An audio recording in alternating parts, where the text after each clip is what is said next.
Je suis tellement heureuse de te retrouver dans Hope Stories, un podcast pensé pour toutes les femmes, peu importe où tu te trouves sur ton chemin de maternité. On y parle désir d'enfant, PMA, maternité, émotion et bien-être, toujours avec sincérité et douceur.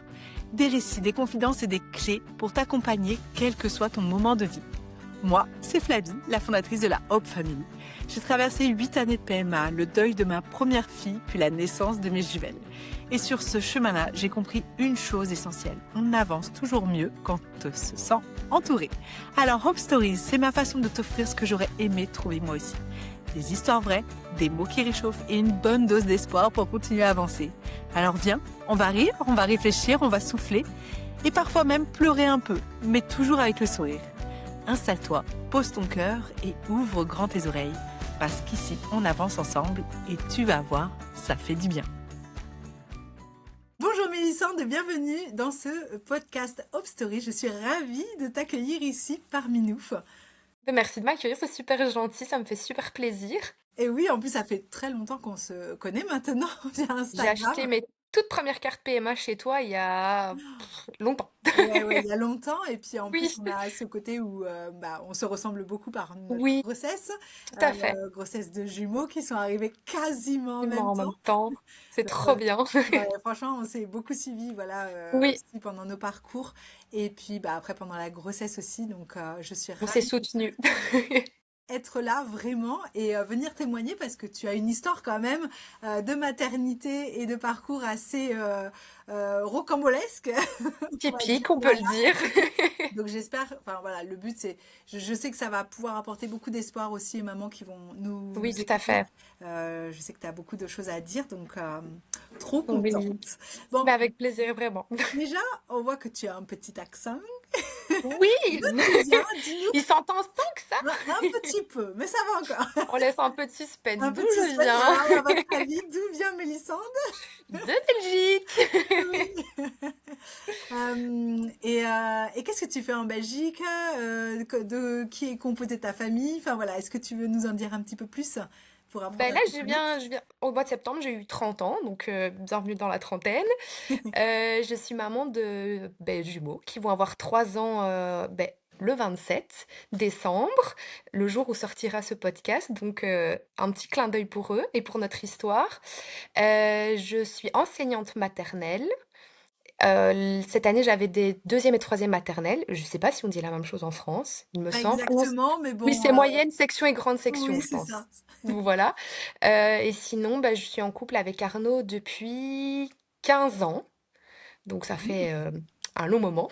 C'est mon premier amoureux et on est restés toujours ensemble. Donc ça, c'est trop cool. Et on a un petit chat et un petit chien qui font partie de la famille, c'est important de le dire. Et mes jumeaux s'appellent Alexine et Manoé. Super, merci pour cette présentation. Et j'aime bien commencer des fois pour un peu apprendre à connaître mes invités. Comment tu te caractérises au niveau de ta personnalité? Qu'est-ce qu'Arnaud dit de toi ou qu'est-ce que tes proches disent de toi? Un Que je petit suis peu. quelqu'un d'extrêmement sensible et ça j'en ai vraiment conscience. Ça a été pendant très longtemps quelque chose que j'ai perçu comme une faiblesse et en fait je me suis rendu compte que c'est une qualité. Il a fallu quelques années de thérapie pour comprendre comment gérer tout ça. Donc je suis vraiment quelqu'un de hypersensible, de très drôle et joyeuse. Une fois que je me sens à l'aise, dans le premier abord j'ai l'air timide, mais une fois que je me sens à l'aise, bah, je suis un petit peu fofolle. Donc ça c'est trop chouette. Ma fille a hérité de ça et c'est trop cool. Et sinon, je suis vraiment généreuse. Je pense toujours aux autres avant moi-même. Et voilà, je pense que c'est déjà Très bien, pas mal. un bon portrait. Voilà. Bon, top. Et du coup, donc on est ici pour parler de ton parcours de maternité, du coup, Mhm. de ce désir d'enfant jusqu'à maintenant. Oui. À quel moment, du coup, avec Arnaud, vous vous êtes dit, tiens, on va fonder notre famille? Est-ce que c'était déjà quelque chose, dès le début, quand vous êtes rencontrés, vous abordiez déjà, ou est-ce que c'est venu au fur et à mesure? J'avais 14 ans quand je l'ai rencontré. On s'est mis ensemble quand j'avais 14 ans, donc ça remonte. À ce moment-là, on pense pas à ce genre de choses. Moi, j'ai toujours eu un côté très maternant. De ce fait, je suis devenue enseignante maternelle depuis toute petite. Ça, je savais que je voulais. J'ai vraiment un lien particulier avec les enfants. C'est les êtres humains les plus sincères au monde. Enfin, je trouve vraiment qu'ils ont quelque chose qu'on perd en devenant adulte et avec eux, je me sens vraiment bien. Donc pour moi, c'était une évidence. Et rapidement, j'ai su que je voulais être maman. Mais je suis quelqu'un de très cadré, donc dans ma tête, il fallait que j'ai mon travail, que j'ai ma maison. Enfin voilà, il faut que les choses soient bien faites, enfin dans ma tête pour accueillir un enfant. Et en fait, à la fin de ma scolarité, donc quand j'ai été diplômée, on a découvert que j'avais de l'endométriose. Et là, les choses se sont un peu bousculées. On a vu un médecin pendant l'été qui nous a dit que j'avais de l'endométriose, j'avais passé des examens pour, etc. Et qu'il fallait rapidement se mettre en essai bébé si on voulait essayer d'avoir un bébé naturellement. Donc c'est ce qu'on a fait, parce que j'ai trouvé, enfin, je veux dire, ça s'est passé pendant l'été. À la rentrée, j'ai trouvé un travail. On avait déjà notre petit appartement, donc on avait déjà dans ma tête le cadre qu'il fallait pour avoir un enfant. Même si je pense que s'il n'y avait pas eu l'endométriose, on n'aurait peut-être pas été si rapidement là-dedans. C'était en 2019. Je pense que c'est ça. Non, en 2018. Donc de 2018 à 2019, on a dû faire des essais naturels. Et en fait, bah, ça n'a jamais pris. Et moi, j'étais persuadée que c'était à cause de mon endométriose. Et j'étais vraiment déprimée. J'ai eu la chance d'avoir ma maman qui a pris rendez-vous. Donc nous, on a un hôpital qui s'appelle Saint-Luc. C'est là où je suis suivie mais pour tout, en fait, pour mon endométriose, pour mes grossesses, pour la PMA. C'est vraiment un hôpital super humain. J'ai eu un gros coup de cœur pour cet hôpital. Et c'est ma maman qui m'a pris un rendez-vous avec un spécialiste en endométriose là-bas. Dans un premier temps sans me le dire, parce que moi j'étais vraiment fermée à l'idée, oui vraiment j'étais dans un espèce de déni total enfin, de tout ça et elle voyait que j'étais vraiment triste. Je suis quelqu'un de très solaire et j'étais vraiment éteinte et pas bien. Et à l'approche du rendez-vous, elle m'a dit, écoute, j'ai pris rendez-vous chez un spécialiste et finalement, en fait, je l'ai super bien pris. J'ai trouvé ça vraiment un beau geste de sa part parce que moi, je me sentais pas prête à le faire et il y avait que ma maman pour pouvoir prendre ce genre de décision sans que je le prenne mal. Donc voilà, et on s'est retrouvés chez un spécialiste de l'endométriose. Première fois que je voyais un homme dans le monde gynécologique. Mhm. J'étais hyper stressée, je suis tombée sur quelqu'un de super humain, de super doux. C'était vraiment quelqu'un qui est spécialisé dans l'endométriose et il a eu... Ah, tu m'entends? Oui. C'est parce que chez moi, ça tourne et il y a marqué reconnexion. Oui, bah, il y a écrit Ça ça va? aussi de mon côté, mais en même temps, pour l'instant, ça n'a pas l'air d'avoir Voilà. coupé. Eh ben, ça te fera du travail, tu devras couper une petite partie. Bah, j'espère que oui, Et ça va voilà. pas bugger. Parce que je trouve que déjà la qualité de l'image Oui, c'est un peu trouble. est C'est pas ouf bizarre. ouf. J'espère que bon, on verra comment ça donne à l'export. Je Ça sais va, aussi la connexion internet de ce soir qui est pas au ça va. top. Mais tu me diras. Ouais, je te dirai. Bon, au pire, si jamais le son est parfait, moi je t'entends trop bien. Si jamais l'image est bof, t'inquiète, au pire, on fera sans image. Ok, ça va. Et donc, du coup, je reviens au Donc, du coup, gynéco. C'est ça. tu as pris voilà, rendez-vous, tu as eu rendez-vous avec un gynéco. Oui, avec un gynéco homme. Donc, première fois de ma vie que je vois un gynéco homme. J'étais vraiment encore une jeune adulte, donc c'était impressionnant pour moi. Et finalement, je suis tombée sur quelqu'un de super humain, super doux, qui a demandé mon consentement pour tous les actes qu'il a posés. Enfin, je trouvais ça vraiment bien. Je trouve ça assez rare dans le monde de la gynécologie, donc voilà. Et en fait, il a eu un discours qui nous a vraiment étonnés. Il a dit que donc moi j'ai de l'endométriose sur mon péritoine et sur un ligament. Et il m'avait dit, l'endroit où se trouve votre endométriose, vu votre jeune âge, etc., c'est quand même bizarre que, ben, enfin, ça n'empêcherait pas une grossesse d'après lui. Et il nous a dit, moi j'ai tendance à pousser les hommes à faire les premiers examens. Parce que pour les femmes, c'est beaucoup plus douloureux. À ce moment-là, je savais pas du tout de quoi il parlait. Je vais vite apprendre pourquoi, mais voilà. Et donc, du coup, il a eu raison, puisqu'il a fait faire un spermogramme à Arnaud. Nous, on comprenait même pas pourquoi faire ça. Enfin, dans ma tête, c'était vraiment Oui. l'endométriose et c'est tout. En fait, je connaissais même pas le monde de la PMA. Donc, je ne connaissais aucun terme, je ne connaissais aucun examen, je savais pas où je mettais les pieds. Et on l'a revu, où il nous a expliqué, en fait, qu'Arnaud avait vraiment un spermogramme qui était très mauvais et que le problème venait de là. Et donc, du coup, on appelle ça une infertilité bah, de couple. C'est les deux côtés, parce que moi, j'ai quand même de l'endométriose. Et lui, bah, il est OATS. Je sais plus te dire le nom complet. Je dis toujours OATS parce que c'est le terme le plus court qu'ils utilisent à l'hôpital. Donc, c'est vraiment au niveau du spermogramme, il n'y avait vraiment rien qui allait. Et donc, lui, il nous a dit que son travail s'arrêtait là, que si j'avais vraiment des grosses douleurs, il pouvait m'opérer, mais que pour lui, l'opération n'était pas, en tout cas, faite pour que je puisse tomber enceinte. C'était vraiment une opération de confort.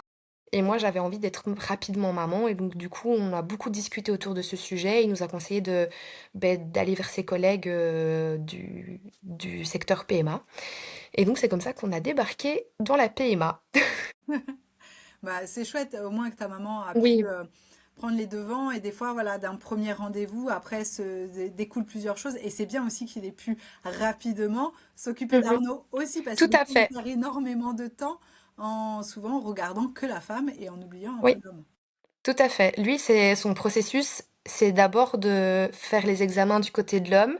Et si il se rend compte qu'il y a la PMA qui doit être mise en route, alors là, pour s'occuper du couple en général, il l'envoie vers la PMA. Et je trouve ça vraiment pas plus mal en fait. Et enfin nous, ça a été vraiment compliqué. Arnaud, ça a vraiment été très difficile pour lui. Et moi, c'est ce jour-là où j'ai dû déculpabiliser parce que moi, pendant une année, j'avais l'impression de porter tout ça sur moi, alors que Arnaud a toujours été très bienveillant, il a toujours essayé de me déculpabiliser, mais c'était plus fort que moi. Et j'avais l'impression que c'était de ma faute, qu'on n'y arriverait pas à cause de moi. Je détestais mon corps qui fonctionnait pas. Et en fait, ce jour-là où j'ai vu la détresse dans le regard d'Arnaud, je me suis dit, mais en fait, moi, c'est cette détresse-là que j'ai depuis un an en moi. Et je me suis dit: «Oh non, moi je veux pas qu'il ressente ce que moi j'ai ressenti» et en fait, c'est pas de sa faute, comme c'était pas de la mienne et j'ai vraiment eu ce jour-là, une claque où je me suis dit: «En fait, c'est la faute de personne».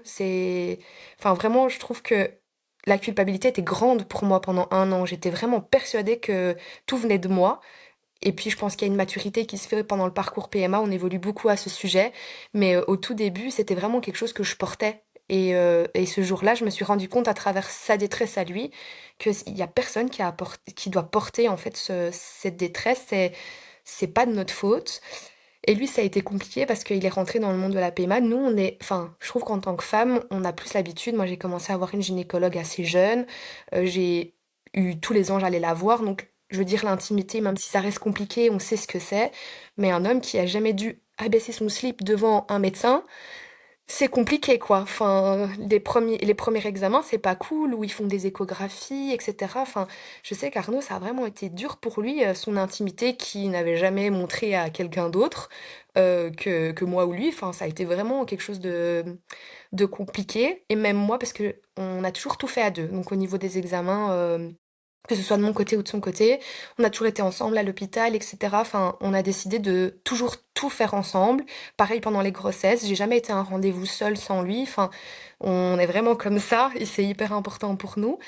Et vraiment, je voyais le mal-être qu'il avait de devoir faire tous ces examens et il me disait, mais en fait, vous êtes super courageuse, nous, on se rend pas compte de ce que c'est, vous faites ça depuis des années, parce que bon, vraiment, la gynéco, c'est un truc de notre quotidien, à nous les femmes, donc voilà, c'était un gros bouleversement pour lui. Et moi, ça a été une claque où je me suis dit, en fait, c'est de la faute de personne. Et c'était important. Et du coup, vous en aviez parlé à votre entourage de tout ça? Euh, oui, nous, on a fait le choix d'en parler à tout le monde. Mais parce que on est tous les deux, enfin très proches de notre famille, on a toujours eu une bonne communication des 2 côtés avec nos familles et on sentait qu'on avait le besoin d'être entourés. Au début, ça a été plus compliqué au niveau de déjà nous comprendre ce qui nous arrivait. Donc pour l'exprimer aux autres, en fait, on découvre un monde qu'on connaît pas, du vocabulaire et cetera. Enfin, on a essayé d'assimiler un maximum pour pouvoir, expliquer à notre entourage et on a vraiment eu un soutien énorme et en tout cas, nous, on a trouvé ça très important dans notre parcours d'avoir ce soutien-là. Et moi, j'avoue qu'au début, j'étais très fermée à l'idée d'en discuter avec d'autres personnes que mon cercle très proche. J'avais l'impression que c'était vraiment trop intime. Et en fait, au fil du temps, je me suis complètement décomplexée là-dessus. Et je trouve que maintenant, c'est hyper important en fait d'en discuter. C'est pour ça que je suis là aussi, d'informer. Par exemple, l'hôpital m'a demandé de témoigner parce que, comme on disait, j'ai un parcours atypique. Et donc, du coup, ça a été avec plaisir que je l'ai fait. Enfin, ça me fait du bien d'en discuter. Et on se rend compte qu'il y a beaucoup de monde en PMA, plus qu'on ne le pense. Et quand moi j'en parle, par exemple, dans le monde du travail ou avec mes amis, mais il y a des personnes qui l'ont jamais exprimé, qui m'ont exprimé qu'ils ont été en PMA pendant de nombreuses années et que personne ne le savait. Et je trouve ça vraiment beau de me dire qu'il y a des langues qui se délient parce que moi je parle ou parce que toi tu fais des podcasts. Enfin, c'est en ouvrant la parole que les autres se sentent légitimes en fait de se dire mais oui moi aussi j'ai vécu ça et je peux aussi en parler. Il y en a beaucoup qui gardent ça pendant des années pour eux parce qu'ils ont l'impression d'être seuls, parce que je pense que c'est un sujet qui a été très longtemps tabou. Et ça commence un peu à changer. Il y a une communauté, sur les réseaux sociaux, on en parle dans les podcasts, on en parle à la télé et je trouve ça vraiment bien de se sentir légitime, de toutes pouvoir ou tous en pouvoir en discuter, et en fait de ne plus en faire un sujet tabou parce qu'il y a rien de tabou à vouloir un enfant et avoir, l'aide de la médecine pour ça. C'est ça, tout à fait. Du coup, quand tu t'es retrouvée là, un peu là, dans ce monde un peu inconnu avec plein de mots bizarres, Oui. t'as fait quoi? T'es allé sur Google pour te renseigner? Où est-ce que tu as trouvé les infos? Est-ce que c'est le personnel médical qui t'a aussi accompagné, expliqué? Ou est-ce que vous avez fait des recherches de votre côté? Comment? En fait, nous, on a eu de la chance, on est tombé sur, une gynécologue, ça a été ma bouffée d'oxygène, mon soleil pendant tout mon parcours PMA. C'est vraiment quelqu'un pour qui j'ai énormément de respect et que j'admire, que j'aime beaucoup, puisque bon, sur toutes ces années, évidemment, on crée des liens. C'est des personnes qu'on voit très régulièrement et je suis vraiment tombée sur quelqu'un de hyper solaire, avec un cœur énorme, qui prend toujours le temps pour ses patients, qui nous a toujours tout expliqué, qui a toujours été hyper disponible. Et je trouve ça super important, en fait, parce que, comme je disais, je suis dans un hôpital où, le personnel, en fait, est formé pour parler toujours positivement à ses patientes, toujours nous rendre, enfin, nous mettre dans une safe place. Enfin, je sais pas expliquer, quand j'allais là-bas, rien qu'on nous appelle enfin, moi, j'allais au centre PMA: «Bonjour madame, comment vous allez?» Enfin, on nous reconnaît, c'est pas un truc, anodin, je trouve, dans le milieu médical. Moi, ça m'est arrivé plus d'une fois de pleurer dans la salle d'attente et avoir des infirmières qui me prennent dans les bras alors qu'on était en période Covid. Enfin, je veux dire, c'est un monde, qui est difficile et en fait, avoir une équipe comme ça autour de soi, c'est super important. Et donc, comme je disais, j'ai eu un médecin qui a été, docteur Giudici, elle s'appelle. C'était mon rayon de soleil. Vraiment, elle a toujours été hyper dispo et donc quand on avait des questions, moi, je me souviens, je venais avec une feuille, ça, petit tips.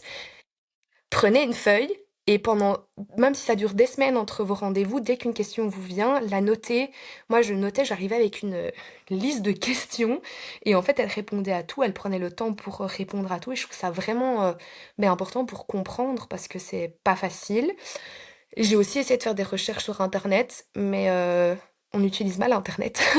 Quand on marque sur Google ce qu'on a, etc., c'est un peu compliqué parce qu'on voit toujours le pire. Moi, je me souviens que j'ai eu des angoisses quand j'ai vu ce que l'hyperstimulation pouvait faire, le taux de réussite dans certains centres et dans d'autres pas. Enfin, c'est des choses en fait qui m'angoissaient plus que ça ne me rassurait. Et donc ça, j'ai arrêté. Heu et en fait, je me suis beaucoup informée au niveau, de la communauté PMA, donc avec des filles qui vivaient ce que je vivais. C'est comme ça que je me suis créé un compte Instagram et comme je disais, le travail, aussi, psychologique change parce qu'au tout début, j'utilisais des Bitmoji, je sais pas si tu te rappelles? Oui. Parce que j'osais pas me montrer, j'osais pas donc au tout début, j'utilisais ça, puis petit à petit, j'ai commencé à mettre des photos, à me présenter parce que je me sentais en confiance, parce qu'il y a une vraie relation de confiance qui se crée, au niveau, de moi, c'est en tout cas, c'est sur Instagram que j'ai vraiment eu des coups de cœur, des personnes que j'ai vues dans la vraie vie par après, des amitiés qui se sont, tissées et des personnes qui m'ont beaucoup apporté, qui m'ont beaucoup aidée. Et comme j'essaye d'aider maintenant des personnes qui arrivent dans le monde de la PMA, moi, c'est vraiment ce contact-là, en fait, qui m'a aidée, qui m'a informée. Suivre les histoires des autres, poser mes questions aux autres, c'était vraiment ça et surtout avec des personnes qui comprennent.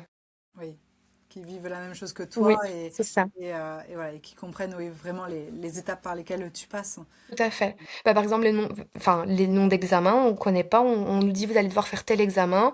On marque sur internet: «Au secours, ce qu'on lit, c'est une catastrophe» et puis après quand on en parle, bah, on se rend compte que pour certaines, c'est douloureuse, pour d'autres pas, qu'on a tous une sensibilité différente, que ça dépend de plein de facteurs et en fait, c'est pas juste, une phrase sur internet, c'est un vrai vécu de personnes vraies derrière leur clavier avec qui on parle et ça, c'est vraiment quelque chose, moi, qui m'aide encore maintenant, d'ailleurs. Super. Ben, moi, ça a été oui, la même chose, hein. C'est comme ça que j'ai découvert Instagram et c'est ce qui m'a apporté aussi Mais oui, d'avoir vraiment une communauté et de pouvoir parler justement à des gens qui vivent exactement la même chose que nous. C'est vrai que oui. ça, c'est super. Donc, Et après, du coup, donc là, vous vous lancez en parcours PMA. Quels a été vos essais? Vous êtes passé en insémination, non, normalement en FIV directement avec Oui, Mathias Fivixi. En fait, le fait que j'avais de l'endométriose, aussi. le truc, c'est que quand on a détecté mon endométriose et quand j'ai vu le médecin spécialisé en endométriose, l'endométriose était un endroit qui ne posait pas problème, mais comme on sait, l'endométriose, ça peut se multiplier, ça peut se mettre à différents endroits, et donc du coup, par précaution, on a considéré que moi aussi, j'étais infertile, mon compagnon aussi, et donc on nous a dit qu'on passait directement en FIV-ICSI. Comme les spermatozoïdes d'Arnaud étaient vraiment pas bons, il fallait les choisir au microscope. Et donc, nous, on a eu pour nos jumeaux 4 FIV. Et en fait, chaque FIV a été vraiment réétudié par l'équipe. Donc, moi, j'ai eu 4 FIV différentes, en fait, avec des traitements à chaque fois différents, qui ont été remis à jour, repensés par l'équipe complète. Et je trouve ça vraiment bien. Donc, j'ai jamais eu un protocole le même. Juste la FIV 3 et 4, en fait, comme j'avais des bons résultats, là, c'était plus ou moins pareil. Mais on a vraiment à chaque fois réadapté tout le traitement. Et ça, j'ai trouvé vraiment bien. Parce que dans l'idée de ma gynécologue, il faut pas s'acharner à faire la même chose si ça fonctionne pas. Il existe plein de médicaments différents, il existe plein de façons différentes de faire. Et donc, par exemple, pour mes 2 dernières FIV, on m'avait fait l'injection de décapeptile. Je sais pas si tu vois, pour mettre mes ovaires au repos pendant 1 mois. Et ça, c'était un changement que j'avais pas eu pour mes autres FIV. La progestérone, on s'est rendu compte, par exemple, que pendant mes deux premières FIV, je l'assimilais mal avec la progestérone que je recevais. Et en fait, on a changé la molécule, enfin, pas, enfin, la progestérone restait progestérone, mais Mhm. je les ai eu d'abord sous ovules, et puis je les ai eu en. Ah, Et en puis maintenant, je précoce. les ai en. Oui, et maintenant, je les ai en suppo. Et en fait, quand je suis tombée Ah enceinte. ouais, je savais même pas, tu vois. Ouais. Et donc du coup, elle a à chaque fois réétudié un peu la chose pour me donner des médicaments un peu différents. Et voilà, on s'est par exemple aussi rendu compte à mes 2 dernières FIV que j'avais un problème de prolactine, chose qu'on n'avait pas vue avant, où là aussi j'avais eu un traitement. Et donc vraiment à chaque fois ils réévaluent tout, ils remettent tout à zéro, et je trouve que c'est vraiment un truc positif même pour moi, parce que j'avais la sensation qu'on cherchait une, sens- une solution. Et finalement, c'était pas une sensation, ils cherchaient vraiment à faire mieux à chaque fois. Voilà. Ouais, tout à fait. Moi, ça, alors, ça me fait tellement rire parce que ouais, j'avais eu une fois un médicament, tu sais, c'était un spray dans le nez. Je me Ça, j'ai disais, pas eu. ouais, c'était pareil pour bloquer l'ovulation, un peu comme Ok. Decapeptyl, on va dire. Je sais pas pourquoi. Enfin bon, voilà. Et je sais que ça m'avait fait tellement rire en me disant, purée, je fais un bébé en me mettant du pchit dans le Mais nez, oui, quoi. Et ça, là, j'ai pas eu. tu C'est vois, on vient de excellent. parler, là, ça m'a fait sourire sur la partie du suppôt parce que, tu vois, Oui, bah, tu te dis, voilà. mais en fait, les gens ne se rendent pas compte Non, depuis la PMA. jusque où on va? Qu'est-ce qu'on ferait pas pour avoir nos enfants? Non, mais Tout à fait. c'est fou, c'est vrai que. Et moi, je dis merci la médecine parce que Tout à fait. c'est vrai que bah, sinon, pour beaucoup d'entre nous, bah, malheureusement, il y aurait vraiment zéro solution. Et là, il y a Non. beaucoup de choses maintenant qui Qui existent. sont Et réfléchis, pensés, c'est c'est ça, merveilleux. Franchement. c'est chouette et quand même, et justement, il faut se rendre compte de tout l'impact psychologique que ça nous apporte derrière. Bah, déjà, les nombres de rendez-vous, tu vois, tu parlais de l'intimité. Bon, bah voilà, après, il y a les tonnes de médicaments à prendre. Mhm. C'est quand même assez lourd, quoi. Donc bon, Mais enfin, moi, voilà, c'était. Moi, j'ai vraiment eu difficile, j'ai eu une nostalgie énorme. Donc j'ai eu 4 ans, enfin j'ai eu 4 FIV qui ont été un peu réparties sur 4 ans parce qu'il y a eu le Covid, etc. Enfin bon, bref. Et j'ai vraiment, comme je disais, je me sentais tellement bien avec cette équipe. C'était très dur, hein. Franchement, j'ai vécu des montagnes russes. Pour moi, la PMA, c'est comparable à des montagnes russes. J'ai eu des périodes où vraiment ça a été très très compliqué. Mais j'ai vraiment, enfin, on crée une habitude. Aller tous les 2 jours pendant nos périodes PMA à l'hôpital, voir le même personnel, créer un lien de confiance, donner en fait son rêve dans les mains de quelqu'un en espérant qu'il puisse nous aider. Enfin, et moi, quand j'ai quitté le centre PMA, donc quand j'ai eu ma clôture du dossier pour mes petits, je suis sortie de là en pleurant. Et Arnaud, il était étonné, il me dit, mais on a rêvé de ça toute notre vie. Et j'étais là, mais oui, mais ils vont me manquer. Parce que vraiment, je me sentais tellement humainement bien avec ces gens et je leur dois tellement que ça me faisait bizarre parce qu'à ce moment-là, on savait pas si on voulait, enfin, on pensait déjà à nos jumeaux, on n'a jamais pensé à ce moment-là ou après, donc je ne savais pas si j'allais les revoir, et cetera, par après. Et par exemple, ma gynéco, pendant ma grossesse, demandait des nouvelles de ma grossesse. Quand les petits sont nés, j'ai envoyé des photos. Je suis venue déposer le petit faire-part. Heu, Ça fait du bien, en fait et je sais que j'ai eu cette nostalgie quand je suis partie de là, où c'était trop bizarre. J'étais trop heureuse parce que j'étais enfin enceinte et j'allais avoir ma vie de famille et mes bébés et à côté de ça, j'avais une petite nostalgie de me dire je suis restée avec ma boîte de médicaments, j'avais une grosse boîte de médicaments dans le dessus de mon frigo. Elle est restée toute ma grossesse et les premiers mois de vie de mes enfants, je n'arrivais pas à l'enlever. C'est Arnaud qui a dû l'enlever parce que pendant des années, cette boîte était là et ça fait partie de mon histoire, ça fait partie de mon parcours et j'ai vraiment eu du mal à me séparer de tout ça. Je comprends Voilà. tout à fait. Ouais, ouais, c'est contradictoire, hein. C'est vrai que ça fait bizarre, mais oui, ce côté de manque de PMA, Oui. ou des fois, mais pareil, j'y pense aussi, ou des fois je me dis, en fait, j'aimerais limite retourner en PMA, juste pour ce côté de pouvoir potentiellement encore recréer la vie, encore Mmh. ouais, c'est bizarre comme sensation à Oui, tout à expliquer, fait. mais je vois exactement ce que tu veux dire, et ça, je pense que ça parlera sans doute Ah, beaucoup. à d'autres aussi, parce que c'est des choses, Oui. bah, tu vois, qu'on ne dit pas forcément, Non, c'est mais ça. qui sont là. Donc oui, donc 4 ans quand même, finalement. Bah oui, voilà, parce qu'il y a des pauses, il y a le Covid, Il y a évidemment. les pauses, il y a eu le Covid, il y a eu plein de choses et puis j'ai aussi appris avec le temps que c'était important de laisser du repos à son corps. Moi, au début, je voulais que ça aille vite, j'enchaînais. Quand on me disait que je devais attendre 1 ou 2 mois, c'était la fin du monde pour moi, enfin vraiment horrible. Et en fait, avec le temps, j'ai commencé à espacer en fait à chaque fois entre les essais, entre les transferts, parce que je sentais que mon corps ne suivait plus, mon moral ne suivait plus, et je pense que j'étais pas prête à accueillir une grossesse dans l'état psychologique dans lequel j'étais.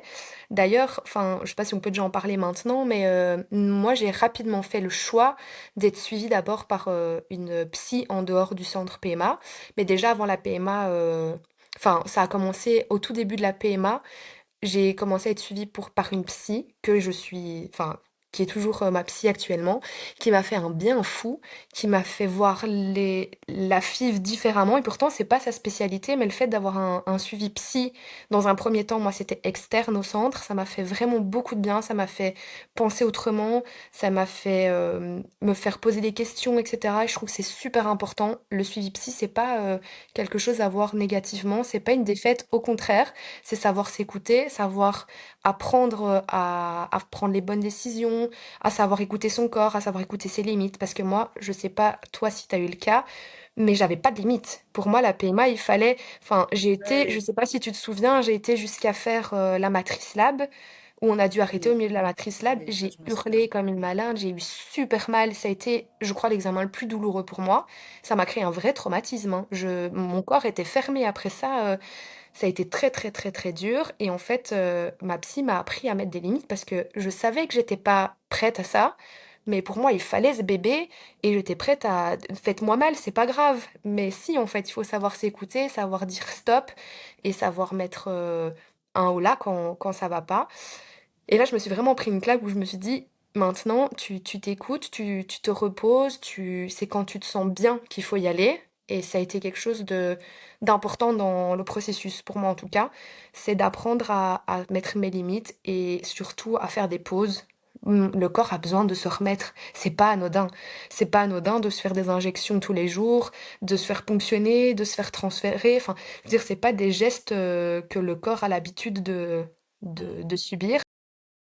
Et ça, moi, c'est vraiment quelque chose que j'essaye de dire, en tout cas, c'est que je comprends qu'on a envie d'aller vite. Moi, j'avais envie d'aller très vite au début. C'était la course pour moi, quoi. J'étais pleine d'énergie, pleine d'envie et en fait, on s'essouffle à vouloir aller trop vite et donc ça, c'est vraiment quelque chose, moi, qui m'a aidée. C'est avoir une psy, d'abord dans un premier temps en dehors, puis après ce problème que j'ai eu avec la matrice lab, j'ai commencé à avoir un psychiatre à l'hôpital même qui est spécialisé en PMA, donc c'était le psychiatre du centre PMA, qui était très chouette, très à l'écoute, très doux et lui m'a aidé énormément. Lui, par exemple, il m'a donné un traitement vraiment pour me calmer parce que j'étais, dans une détresse, énorme et comme je disais, j'avais pas de limite et on en a discuté, je me suis rendu compte de ça et j'étais tellement stressée que en fait mon corps était en alarme et en alerte tout le temps. Et donc même des examens banals me faisaient mal. Une simple écho me faisait mal. Un transfert qui est pas censé être quelque chose de très douloureux, c'était pour moi super douloureux. Et en fait, ma dernière FIV, donc celle qui a fonctionné pour les petits, le psychiatre m'avait mis un traitement le temps de ma PMA pour me calmer. Et ça m'a calmée. Et je me souviens, c'est une anecdote, mais pour le transfert des petits, moi j'étais sur un nuage. Je n'ai pas senti ce transfert. Je ne sais, quand elle m'a dit que c'était fait, Ouais. j'étais, pardon, Ah bon? j'avais autour de moi des infirmières, mais incroyables, qui faisaient des bruits de mouettes pour me faire rigoler.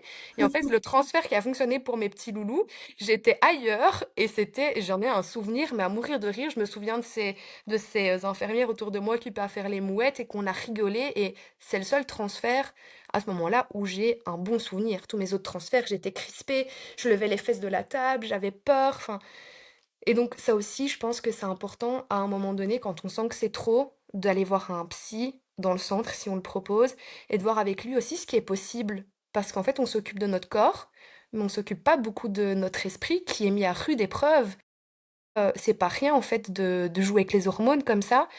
Moi, comme je te disais, je suis hypersensible. Alors, sous hormones, waouh! Ouais. Et je trouve ça vraiment important de le dire, c'est de oser faire confiance et évidemment trouver un psy qui nous convient parce que je sais que c'est pas évident et il faut pas hésiter à en voir plusieurs et se dire que le corps doit être prêt, mais la tête aussi, avec tout ce qu'on subit. Enfin, moi j'ai vraiment eu des périodes, je pense que je vivais à certains moments une dépression en fait, d'être triste, d'avoir l'impression que ça ne fonctionnera jamais. Moi, il y a des périodes où je me disais mais je vais jamais être maman, je vais jamais connaître ça, c'est pas, enfin, c'est pas possible, enfin, je peux pas vivre sans être maman, c'était viscéral, hein. Je sais pas toi, mais je sentais vraiment que c'était viscéral. Je me voyais pas ne pas être maman, c'était terrible. Et à ma fille 2, j'ai fait une grossesse biochimique. Et ça a été compliqué aussi. Euh, En fait, j'ai appris que je faisais ma fausse couche le jour où ma petite sœur a appris qu'elle était enceinte. Et ma petite sœur, c'était pas une grossesse désirée. Et donc, du coup, ça a été pour moi un chamboulement émotionnel énorme Ah ouais. aussi. Enfin, je veux dire, la coïncidence, le temps, c'est le jour pile où moi, j'apprenais que je faisais une fausse couche, que c'est arrivé. Alors, c'était mon tout début de grossesse. Et ça aussi, j'ai longtemps minimisé en disant oui, mais j'ai pas le droit d'être triste parce que c'était le tout début. Et en fait, bah si, j'ai le droit d'être triste parce que même si ça a duré que quelques jours, ben, quand on est en parcours pendant longtemps, ou pas, d'ailleurs, même si c'est pas quelque chose qui a été long, quand on se projette avec un bébé, ben c'est, un deuil qu'on doit faire malgré tout. Alors oui, évidemment, il y a des deuils différents, on le vit toutes différemment, mais c'est OK d'accepter que, ben, on a été triste pour ça. Et moi, je me souviens que j'ai vraiment été très triste parce que j'ai vu ce test, j'ai fait le test Clair Blue, tu vois? Où il y a marqué enceinte et en fait, le fait de le lire, de le voir enfin, écrit noir sur blanc, moi, j'ai ressenti d'abord une peur en me disant: «Oh, «Non, c'est pas vrai, tu attends ça depuis tellement longtemps» et puis après, j'ai commencé à avoir peur, à me dire: «Est-ce que ça marchait vraiment? Vite la prise de sang» et puis je suis arrivée à la prise de sang, j'étais super heureuse et je me souviens la sage-femme qui m'avait dit: «On n'aime pas trop quand vous faites les tests avant, parce qu'on sait jamais». Elle avait raison.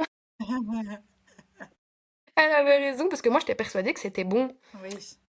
Et vraiment dans ma tête, bah, j'ai vu enceinte sur mon petit test et voilà et là ça a été dur et surtout que ma sœur a appris qu'elle était enceinte au même moment et donc j'ai dû jongler entre, enfin, son bébé est né quand le mien devait naître aussi. Oui. On Ouais. avait le même, enfin, vraiment la grossesse en même temps. Donc ça a été, enfin, je veux dire, moi, c'était le tout début, mais tout le long de sa grossesse, en fait, je me disais, ah bah oui, j'aurais dû être à ce moment-là, et à ce moment-là, et à ce moment-là. Mais en même temps, ce petit bébé m'a raccroché à l'espoir de devenir maman quand j'ai vu enfin, mon filleul naître. Quand je l'ai vu, je me suis dit, mais il faut que je continue, quoi. Je veux vivre ça. Et ce petit bonhomme m'a raccroché à mon espoir et je me suis dit, moi aussi, je veux, je vais y arriver, on va y arriver. Et donc voilà. Mais je trouvais ça important de parler aussi de la fausse couche, même si c'est une grossesse biochimique, que c'est le tout début. On a le droit d'être triste et enfin chacun, chaque couple le vit différemment, mais c'est ok d'accepter que bah il y a une émotion aussi forte qui nous prend, quoi.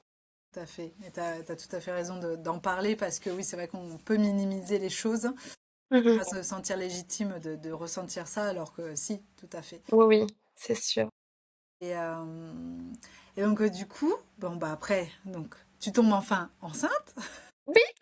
Et là, alors, comment ça se passe la suite? À quel moment, du coup, tu découvres qu'il y en a deux finalement? Oui, ben moi, c'était un transfert de 2 embryons Ouais. et me demande pas pourquoi. Ce jour-là, j'ai eu un transfert par, un médecin du centre, qui enfin, une gynécologue qui était super chouette et qui m'avait dit, «Moi, je sens que cette fois-ci» et elle m'a fait un petit clin d'œil et en fait, j'ai pour la première fois, encore une fois, c'est ce fameux transfert où j'ai beaucoup rigolé. J'étais un peu, ailleurs, tu te souviens? Comme je t'ai expliqué et en fait, j'ai pleuré de joie et c'est la première fois que ça m'arrivait de pleurer de joie en PMA. Tiens à préciser, quand elle m'a dit elle m'a dit qu'il y avait 4 embryons et les 2 qu'on allait me transférer étaient, de top, top qualité. Moi, là, j'ai pleuré, je me souviens lui dire: «Je pleure d'émotion» et vraiment, j'ai vécu ce transfert-là, de manière super positive et on m'en avait transféré 2 et elle m'avait dit: «Il y a X que les 2 tiennent, X un et X pas» et moi, je m'étais focalisée sur le X de chances que ça tienne pour les 2 et en fait, il faut savoir qu'Arnaud est a un jumeau et la maman d'Arnaud a une jumelle. Donc, il y a des jumeaux dans la famille et D'accord. je rêvais d'avoir des jumeaux, surtout après ce long parcours. Moi, à partir du moment où ils m'ont proposé à chaque fois de mettre 2 embryons, moi j'étais pump it up, allons-y, mettez les 2. J'espère que ça fonctionnera pour les 2. Et donc depuis, en fait, depuis ce transfert, j'avais la sensation pour la première fois que j'étais enceinte, que c'était la bonne et qu'ils étaient 2. Me demande pas pourquoi, j'étais persuadée et c'est la toute première fois où, à partir du lendemain du transfert jusqu'à ma prise de sang, je faisais des tests tous les jours parce que j'étais sûre que c'était bon. Dans ma tête, c'était, cette fois-ci, c'est bon et pourtant ça faisait, comme je disais, 4 ans que j'avais fait les montagnes russes et en fait, oui, j'ai directement, rapidement, en fait, vu la barre, foncer et j'étais rassurée et donc du coup, j'ai eu, confirmation à 5 SA et quelques qui avaient bien 2 petites poches et pour cette échographie-là, j'étais toute seule. Arnaud pouvait pas venir, c'était encore la période du Covid et en fait, il y avait une, suspicion de, heu, qu'est-ce que c'est ce que je disais là tantôt, attends, hem d'hyperstimulation, voilà. Il y avait une suspicion d'hyperstimulation et donc ils m'ont fait venir, d'urgence au centre PMA pour vérifier en fait s'il y avait de l'hyperstimulation et en même temps ils ont fait passer la sonde pour voir s'il y avait une accroche ou pas. Voilà. Et donc l'accroche était bien là pour les 2 poches, donc j'ai appris toute seule qu'ils étaient 2, mais on savait pas encore s'il y avait un petit cœur, s'il y avait on voyait vraiment juste 2 poches quoi. Et quand je suis sortie de là, je l'ai annoncé à Arnaud qui était malade en plus, le pauvre. Et il avait une gastro, il vomissait sur la route, enfin bon. Mais là, il m'a dit: «Il faut que je vienne, même si je peux pas être là, je veux voir à la sortie ta tête» et moi, j'étais sur mon nuage, j'étais trop contente et en fait, je me suis pas vraiment inquiétée, comparée à cette grossesse-ci où, je connais la fragilité de la maternité. Là, j'étais vraiment sur un nuage et un peu dans la naïveté, en tout cas les premières semaines. Heu, Puis on a entendu les 2 petits cœurs battre. Là, il a pu venir à la première écho, des 7 semaines, il a pu venir. Donc là, quand on a entendu les petits cœurs et que j'ai vu oh, je suis retombée amoureuse, mais alors là, quand j'ai vu ses petits yeux briller, quand il a entendu les petits cœurs, je trouvais ça trop mignon. Enfin bon, voilà, le petit moment, cucu. Mais j'étais en fait je regardais plus Arnaud que l'écran à ce moment-là. J'avais vraiment besoin de voir comme moi j'avais déjà vu, j'avais pas entendu les cœurs, mais vu les 2 poches, j'avais envie de voir sa réaction quand lui le voit de ses yeux, parce que je trouve ça encore différent que quand on raconte, quoi. Donc voilà, là on était vraiment sur notre petit nuage, on était tous les 2 hyper OK à avoir des jumeaux. Enfin pour ça, on n'a jamais eu aucun stress, aucune inquiétude. Au contraire que de la joie, on était super heureux. D'ailleurs, on n'a pas su se taire, on l'a directement dit à nos proches. Nous, on n'a pas du tout attendu, les 12 semaines, ça a été très rapide. Donc voilà et donc début de grossesse, j'ai pas du tout été malade. J'étais très fatiguée, ça je pense que tu connais. Oui. Le début de grossesse, la fatigue était rude, mais je veux dire, j'ai pas eu de nausées, j'ai pas été malade, tout s'est bien passé et j'ai commencé à stresser quand, en fait, le suivi PMA s'est arrêté. Parce qu'au suivi PMA, on a une écho moi j'avais déjà eu donc j'ai eu 3 échos en PMA en l'espace de 12 semaines, ce qui rassure quand même. Et puis après, on sait que c'est plus pareil, qu'on n'a plus le même suivi. Enfin, moi, dès que j'avais une inquiétude, je prenais mon téléphone, j'appelais le centre PMA, j'avais directement quelqu'un qui me répondait, qui me rassurait, qui me répondait à mes questions. Enfin, je veux dire, c'est un monde qu'on connaît, mais le monde qu'on connaît pas arrive après. Le monde de l'obstétrique, où on a un gynéco qui nous suit, mais pas de la même manière. Enfin, et là, en fait, j'ai commencé un peu à paniquer. Et j'ai commencé à réfléchir aux pires choses qui pouvaient arriver. Et ça a été compliqué. Ouais, ça a été compliqué parce que j'avais l'impression d'être un petit peu, de plus être dans cet espace où j'étais rassurée, où j'avais une équipe en fait qui me coucounait quoi. Je les connaissais, ils me connaissaient, je savais que je pouvais faire confiance. Et là, je me sentais jetée dans un nouveau monde et je découvrais une nouvelle équipe que je connaissais pas encore. Et c'est pas facile de faire confiance quand on a ce petit cadeau si précieux qu'on a attendu pendant si longtemps, pour lequel on s'est battu. Changer d'équipe et se retrouver avec des gens qu'on connaît pas, mettre notre grossesse entre les mains de personnes qu'on connaît pas, c'est pas évident. Bon. Et, euh, et du coup, oui, après, t'es suivi. Donc, tu as été suivi par un gynéco, pas de sage-femme. euh, Dans un premier temps par une gynécologue de mon centre, et puis elle m'a fait voir une sage-femme. Enfin, j'avais une sage-femme, mais c'était pas un suivi très intense quoi par la sage-femme. Mais j'ai été suivie de près en fait par le centre, enfin par ma gynéco dans mon hôpital, parce que moi je suis restée dans le même hôpital du coup, hein. Et donc elle avait connaissance de mon dossier. Je suis tombée sur une perle aussi, quelqu'un de super humaine, mais ma gynéco du centre PMA m'avait conseillé, la gynéco chez qui je devais aller, elle m'a dit mais vous devez aller là. Je suis sûre que vous serez entre de bonnes mains. Et donc effectivement elle avait raison, je suis tombée sur vraiment quelqu'un de super adorable.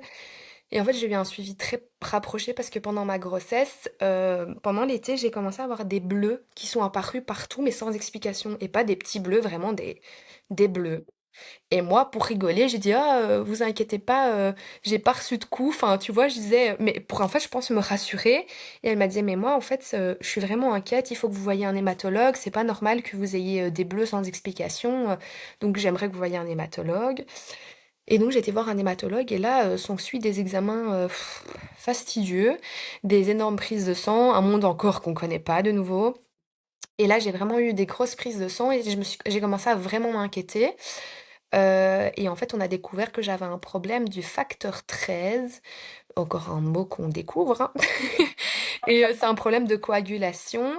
Et le monsieur, l'hématologue, m'a sorti de but en blanc. Mademoiselle, pas de péridurale ni de anesthésie parce que vous risquez d'être handicapée à vie et c'est pas ce que je vous souhaite. Donc, bah, vous allez voir avec votre gynécologue, mais à mon avis, ce sera un accouchement sous anesthésie générale.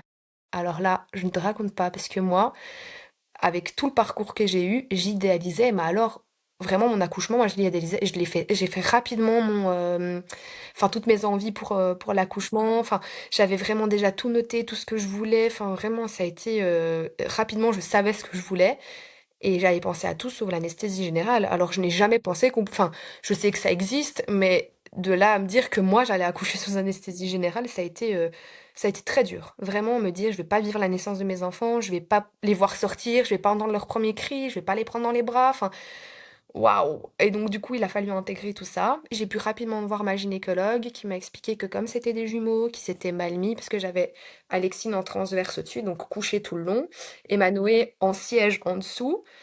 Mm. Manoé aurait pu potentiellement sortir oui. naturellement, mais Alexine, elle m'a dit si je vais la chercher, c'est avec mon bras. Et j'ai pas envie, enfin, elle m'a vraiment montré mon bras.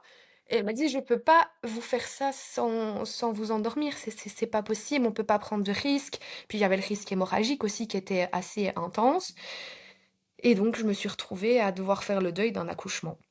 Alors que vraiment, quand je te dis que j'idéalisais le truc, je m'étais renseignée sur les accouchements par voie basse de façon naturelle. Enfin, vraiment, j'étais à fond sur le sujet. Et là, ça a été vraiment très compliqué. Je me suis vraiment sentie, enfin, je me suis encore dit purée, c'est injuste en fait. Tout ça pour en fait ne pas vivre mon accouchement. Enfin, ça a été très rude. Et donc du coup, là, oui, j'ai été pendant une longue partie de ma grossesse triste de ça. Puis j'essayais de pas trop y penser parce que j'avais quand même pas le choix finalement. Je sais, l'équipe essayait de me dire mais c'est pour votre bien, c'est pour votre sécurité, celle de vos enfants. Et donc j'essayais de m'accrocher à ça, mais encore maintenant, hein. C'est encore Oui.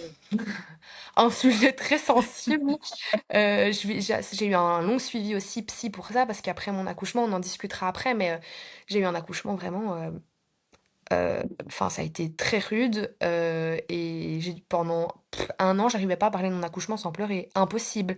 On me demandait comment s'était passé mon accouchement, je savais pas mettre 2 mots l'un derrière l'autre, sans fondre en larmes. Donc je veux dire, il y a eu un gros travail psy là derrière. Et un gros travail de deuil en fait, parce que donner la vie, c'est quelque chose pour lequel je me suis battue finalement. Alors oui, j'ai mes petits bébés en bonne santé, c'est merveilleux, mais c'est une partie de ma vie dont j'ai aucun souvenir et dont j'ai pas eu la chance de participer activement, tu vois. Et donc ça a été dur. Mais donc voilà, donc je veux dire, au niveau des symptômes et tout ça, j'ai vraiment été bien. J'ai eu commencé à avoir des stress pour ma santé, pour celle des petits, en me disant est-ce que c'est héréditaire ou pas? Enfin, tu vois, tu commences les problèmes de sang, enfin, tu commences vraiment à te poser plein Oui. de questions. Ça a pas été évident, mais l'équipe a su encore une fois bien m'encadrer là-dessus. Et à 32 semaines de grossesse, je vais faire un petit examen. J'allais très bien, j'avais quelques contractions, mais rien de bien méchant. Et je vois la tête de ma gynéco qui change. Et je me dis, oula! Et elle me dit, madame, je vais devoir vous faire un toucher vaginal. J'en avais pas encore eu à ce moment-là. Elle me dit, là, j'ai pas le choix. Et je me dis, oui, oui, oui, ça sent pas très bon. Et elle me dit, bon, bah, je dois vous hospitaliser au service de menaces d'accouchement prématuré. Pardon? Je l'ai regardé vraiment, pardon, enfin, quoi? Enfin, tu t'atterris, quoi. Tu te dis comment c'est possible. Enfin, je veux dire, j'ai pas eu de grosses douleurs ou j'ai pas eu de perte de liquide. Enfin, et en fait, j'avais mon col qui était déjà ouvert et raccourci. Et donc, elle m'a dit, à 32 semaines, on peut pas se permettre de vous laisser comme ça. Vous avez des jumeaux. Donc, j'ai été hospitalisée. Là, ça a été, waouh. En fait, je pense que comme je m'y attendais vraiment pas, ça a été un peu double peine, quoi. Je me suis retrouvée dans ce service où Arnaud pouvait pas rester la nuit avec moi. Et ça aussi, c'est compliqué de se retrouver en fait face à ses émotions seul. Et c'est des émotions qu'on partage en couple. Quand t'as peur de ce qui va arriver, bah, t'as besoin que l'autre soit là. Et j'avais pas la chance de l'avoir la nuit parce que je vais bah, partager ma chambre avec une autre fille. Enfin bon, bref. Une belle rencontre que j'ai faite aussi en fait dans cette chambre, une jeune fille qui était là depuis quasiment le début de sa grossesse parce qu'elle a eu un cerclage où elle est restée en fait hospitalisée quasiment toute sa grossesse. Donc waouh, je me suis dit, ah oui, il y a des histoires en fait qui sont vraiment difficiles. Et là, j'ai eu donc le traitement pour les poumons des petits. Moi, j'avais un traitement pour diminuer les contractions parce qu'en fait, tout ce stress a amplifié mes contractions, évidemment. Ben oui. Euh, oui, c'est ça. J'ai eu le chef de service qui est venu me voir et franchement, qui me disait, je pense que dans 3 jours, une semaine, ça, enfin, comme le col est ouvert, ça risque de déclencher le travail, etc. Et donc, ben, moi, j'étais persuadée que j'allais avoir des bébés très prématurés. Et on a eu quelque chose d'assez compliqué, c'est qu'on a eu la pédiatre du service néonat qui est venue nous chercher pour nous faire visiter la néonate. Et je comprends pourquoi ils le font, parce que c'est un sacré choc. Et je pense que c'est bien de voir où on met les pieds si ça arrive. Et donc, on nous a montré des bébés qui étaient estimés au poids de notre enfant. On nous a expliqué toutes les machines, on nous a présenté l'équipe. Alors Arnaud, qui est quelqu'un de très calme, les pieds sur terre, qui arrive toujours à relativise pour tout, il s'est effondré. Voir des tout petits bébés avec des machines partout autour, se dire que potentiellement les nôtres seraient là dans les jours à venir, ça a été vraiment, vraiment dur. Donc là, cette nuit-là, quand je me suis retrouvée toute seule, j'ai pas dormi de la nuit, j'ai fait que pleurer. J'avais une gentille voisine de chambre qui essayait de me consoler. Elle était adorable, mais ça a été vraiment dur. Et là, j'ai encore une fois envie de dire, la vie peut être surprenante puisque, ben, au bout d'une semaine, ils m'ont dit, bah écoutez, madame, on a fait tout ce qu'on pouvait. On voit que ça commence à être long pour vous. On vous propose, parce que j'habite pas trop loin de mon hôpital, de rentrer chez vous, être en alitement strict et on se voit tous les lundis. Même si pour eux, ben, on n'allait pas se voir souvent vu que bah, Oui, le ça arrive travail dans cette vie. était... Ouais. Voilà, et en fait, je me suis retrouvée à tenir 5 semaines avec un col ouvert. Bien. 5 semaines, alors alité de chez alité, hein, donc je me levais juste pour manger et faire pipi, c'est tout. Donc je veux dire, j'ai pas bougé de mon fauteuil et de mon lit pendant 5 semaines, mais j'ai tenu 5 semaines. Et je me souviens que l'équipe, à chaque fois qu'ils me voyaient, mais waouh, vous tenez encore. Et j'avais un bidou, un bon bidou. J'étais vraiment prête à exploser.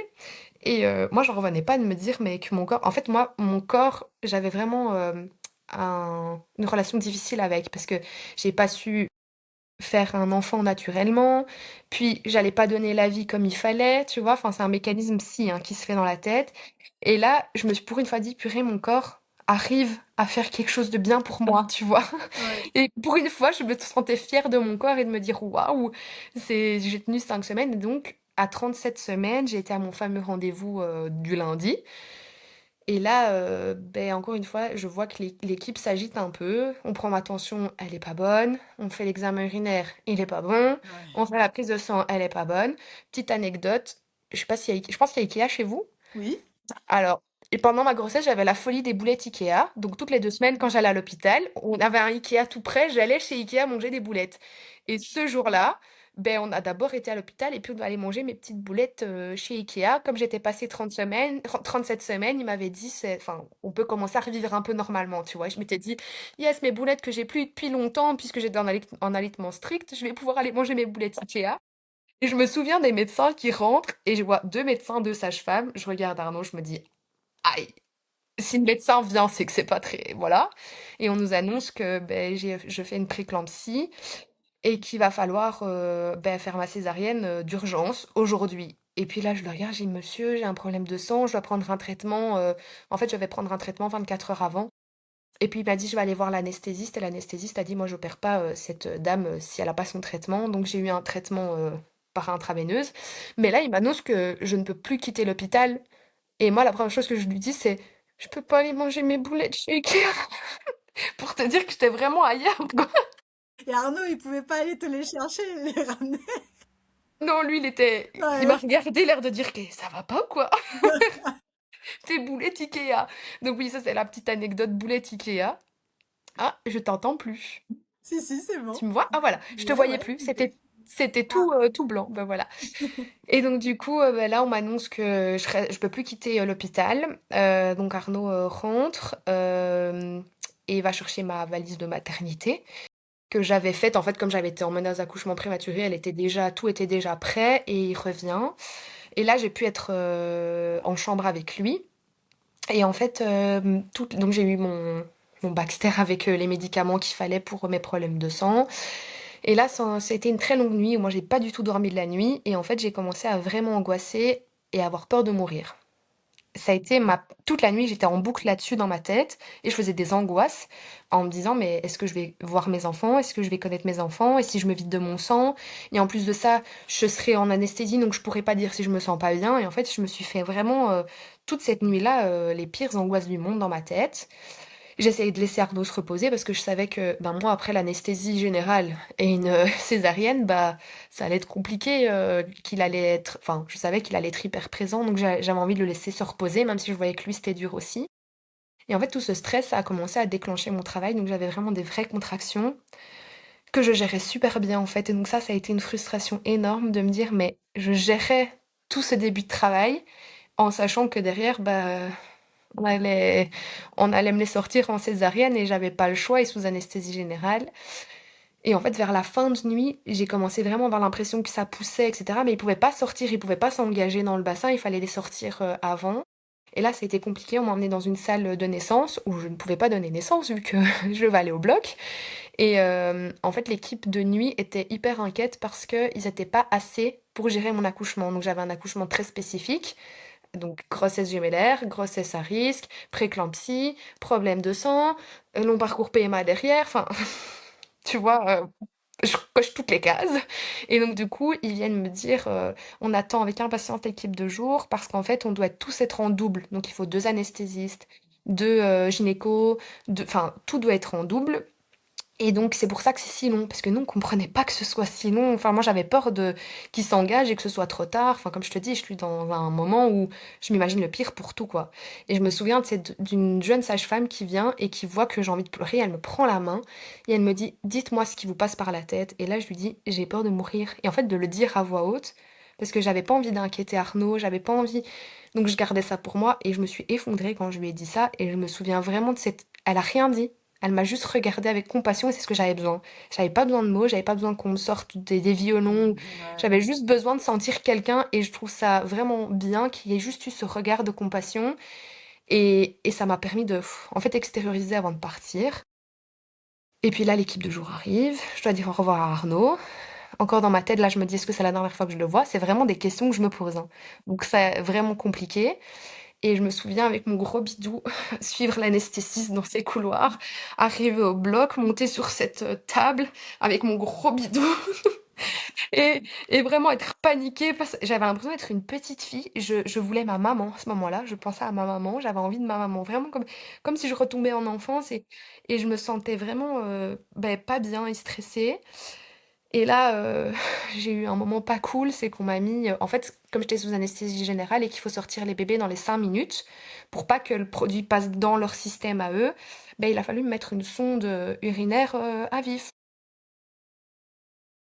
Mais quand t'es enceinte, que t'es gonflée de partout, c'est pas très très Ah si, facile et hein. très Si, moi j'ai agréable. faim, tu vois, parce que j'ai eu pareil, enfin moi aussi j'ai eu anesthésie générale et c'était pas prévu, parce qu'ils ont pas Ah, ça, réussi je ne à savais poser pas. ils ont pas réussi à poser la rachis, enfin je pouvais pas avoir la péridurale, donc du coup c'était en rachis, et la rachis ils ont pas Oh, réussi. oh Donc au bout d'un non. moment je fais bon bah endormez-moi en fait, et Mais je me oui, souviens pas tu moi vois. moi traumatisme, hein. Me parle plus de sonde urinaire. Mais parce que en fait, elle l'a mise et elle m'a ratée parce que Oh j'étais stressée, que je purée. bougeais. Et alors aussi, anecdote, j'avais l'impression d'être un peu dans Grey's Anatomy, donc je te dis toute l'équipe en double.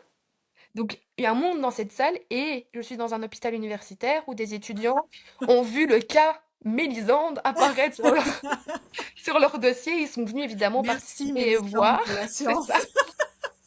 Mais j'avais pas de problème là contre, hein. Ouais, Franchement, ouais. je trouve ça bien que ces jeunes étaient là. Mais je me souviens qu'ils étaient face à moi avec leur petit calepin et je les voyais plus avec mon gros ventre et je sens qu'elles me ratent et je hurle, je pleure, j'attrape le bras de l'anesthésiste et je le regarde et je le supplie, Monsieur, endormez-moi s'il vous plaît, j'ai mal. Et je le vois paniquer en disant, Oula, enfin, il s'attendait pas à ce que je réagisse comme ça. Et il y avait une autre, comme je te dis, ils étaient deux, qui a dit, je vais vous mettre un masque pour vous calmer. Elle m'a mis un masque et en fait, je me suis apaisée, mais en même temps, je me suis endormie en fait en étant anxieuse et super, super mal. Et il vaut mieux pas s'endormir comme Oui, du ça. coup le réveil est pas C'est pas top. très cool. Je sais pas si toi, tu t'es endormie de manière Ah oui, moi assez calme. non, j'étais vraiment hyper sereine, Ah, donc ça ça c'est va. bien. Et parce que je sais aussi qu'il faut être ouais, serein pour avoir Oui, un réveil aussi. c'est ça. Mais moi, j'ai pas du tout pensé à Mais j'ai ça. pas eu le temps en fait, moi enfin ça a été vraiment, ils y arrivaient pas. Je sais bon bah de toute façon vous allez l'endormir la Flavie. Enfin là à un moment donné je préférais ça qu'il me paralysie parce qu'il Bah ça oui, bien sortirait le sûr. truc quoi. Bah oui, c'était Donc le même ça s'est problème. fait, je sais pas, hyper T'en avais déjà naturel. parlé? Je savais pas que t'avais fait sous anesthésie générale. Ben J'ai pas oui, j'en ai l'impression de l'avoir parlé, su. ouais, vite Ouais, fait, je pense, mais ça, j'ai pas suivi. ouais. Eh ben, bienvenue dans la team. Mais c'est quand même quelque chose d'assez. Enfin, je Mais sais pas jamais comment toi j'aurais tu l'as pensé que vécu. ça se terminerait comme ça. Oui. Enfin, c'était pas non plus dans mes plans. Et toi, c'était vraiment au dernier moment, parce que moi, j'ai Ah, quand même dernier eu moment, un petit bah ouais. moment. Ah ouais, j'allais moi pour refaire les Césars programmés, nickel. C'est ça. Et Et en puis, fait, bah non. mauvaise surprise. Ouais, c'est Ok. ça. Donc oui, je Mais peux oui, comprendre. Moi, après, voilà, j'avais vraiment cette envie. Sortez-moi les bébés tant qu'ils sont en vie, mais trop bonne j'ai pas eu aussi. le temps d'angoisser du coup pour moi. Je Oui, pense, c'est c'est ça ça. aussi qui a fait que j'ai pas eu le temps en fait. Je pense en 5 Mhm. minutes, c'était. La décision était prise et. Bah ouais, du coup on a enchaîné quoi. Enfin, j'étais déjà perfusée et tout, donc c'est ouais. Mais J'ai. quand on en discute, en fait, on se rend compte, encore une fois, en en parlant, que je pense qu'il y a beaucoup de personnes qui racontent quand ça s'est bien passé, et puis il y en a beaucoup qui racontent pas parce qu'on n'a pas envie de mettre mal à l'aise les autres, etc. Et en fait, on se rend compte qu'il y a beaucoup d'accouchements qui sont difficiles et que c'est aussi important d'en parler parce que ça fait partie des accouchements. Donc voilà. Mais donc oui, moi je me suis endormie dans l'angoisse et dans le stress, accrochée au bras du monsieur. Et pourtant, j'avais un ventre énorme et je me souviens être montée sur, enfin, me remonter sur la table pour essayer de l'attraper. Enfin, voilà.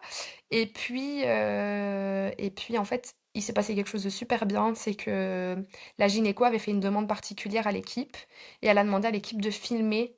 Oh, je veux pleurer. De filmer l'arrivée de mes bébés, quand la réaction d'Arnaud, parce qu'en fait, je l'avais beaucoup exprimé au psy, c'est que pas voir la réaction d'Arnaud, c'était quelque chose de dur pour moi. C'est un truc que tu as envie de partager et me dire, mais je peux même pas m'imaginer comment il a réagi. Et lui, sur le moment, il va pas pouvoir me dire, ah, j'ai fait ça ou j'ai réagi comme ça. Et en fait, encore une fois, un médecin génial qui a demandé à l'équipe de prendre le téléphone d'Arnaud et de tout filmer. Et donc, tout a été filmé. J'arrive pas encore à regarder. Ça, Ah j'arrive ouais. pas. J'ai essayé. Et en fait, à chaque fois, je fonds en larmes et j'arrive pas à arriver au bout. Mais je sais que ces vidéos sont là. Je sais qu'elles existent. Et je pense que maintenant que j'ai une autre grossesse et que je peux me dire que ça peut être différent, je crois que je commence à me sentir prête à regarder ces images. Mais elles sont là depuis eh bien presque 3 ans. Bah oui. Et j'arrive pas à aller jusqu'au bout, tu vois. Et donc, je sais que ces images existent et que j'ai la chance qu'elles soient là parce que je pense pas que ça se passe partout comme ça. Et donc voilà, j'ai la réaction d'Arnaud, j'ai l'arrivée en salle des petits, les premiers soins, tout ce que j'ai raté. Et alors, après, donc, quand ils m'ont recousu, etc., ils m'ont emmenée dans une petite salle de naissance. Et ça, moi, ça a été super compliqué. Ça, ils l'ont filmé aussi, ils m'ont montré mes bébés, mais j'étais encore à moitié ailleurs. Enfin, j'étais encore sous l'effet de l'anesthésie. Et donc, je me suis retrouvée, donc je les ai eus dans les bras. Je le sais parce que j'ai vu des petits passages de vidéos, comme je te disais, j'ai essayé de regarder. J'arrive pas à aller jusqu'au bout, mais j'ai vu des petits passages et je sais que je les ai eus dans les bras, etc. Et je sais quand je suis arrivée en salle de réveil, je me souviens de me dire, je les ai vus. Je sais que je les ai vus et plus moyen de me souvenir à quoi ils ressemblaient. Et ça a été une angoisse et je me disais, t'es leur maman et tu sais plus à quoi ils ressemblent. Et en fait, je savais juste que je les avais eus sur moi, que je les avais sentis, mais plus moyen de mettre d'image. Et je sais pas toi, mais la salle de réveil, ça a duré un petit moment et je me sentais seule. J'arrêtais pas de me poser des questions, j'avais envie d'être avec eux et ça tournait en boucle et à quoi ils ressemblent, est-ce qu'ils vont bien, est-ce que si, est-ce que ça. Et en fait, j'arrivais même pas à me concentrer sur moi-même. Tu viens de subir une césarienne, tu viens d'être endormie et c'est là que tu te rends compte que ton cerveau de maman, il est activé à fond, tu penses qu'à tes bébés.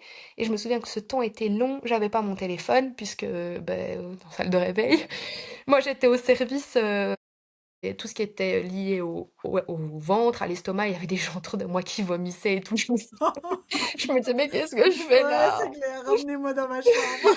C'est ça. J'attendais l'arrivée du brancardier, mais ça a duré quand même un sacré moment. Et on se sent, c'est long et on se sent seul. Enfin, vraiment, moi, je me souviens que le temps passait pas, quoi. Et j'étais face au bureau des infirmières, je me souviens que je pleurais et j'avais vraiment les larmes qui coulaient et tout mon coussin trempé de larmes à me dire mais je veux voir mes bébés. Et en fait, je supportais mal la morphine. Vraiment, quand je te dis que j'ai pas de chance, j'ai pas de chance. Donc moi, je me suis retrouvée à juste être sous Dafalgan après. Donc on m'a donné de la morphine juste après. On a vu que vomissement, pas bien. Donc ils ont arrêté la morphine. Et donc je me suis retrouvée juste sous Dafalgan après une césa. C'était pas très fait.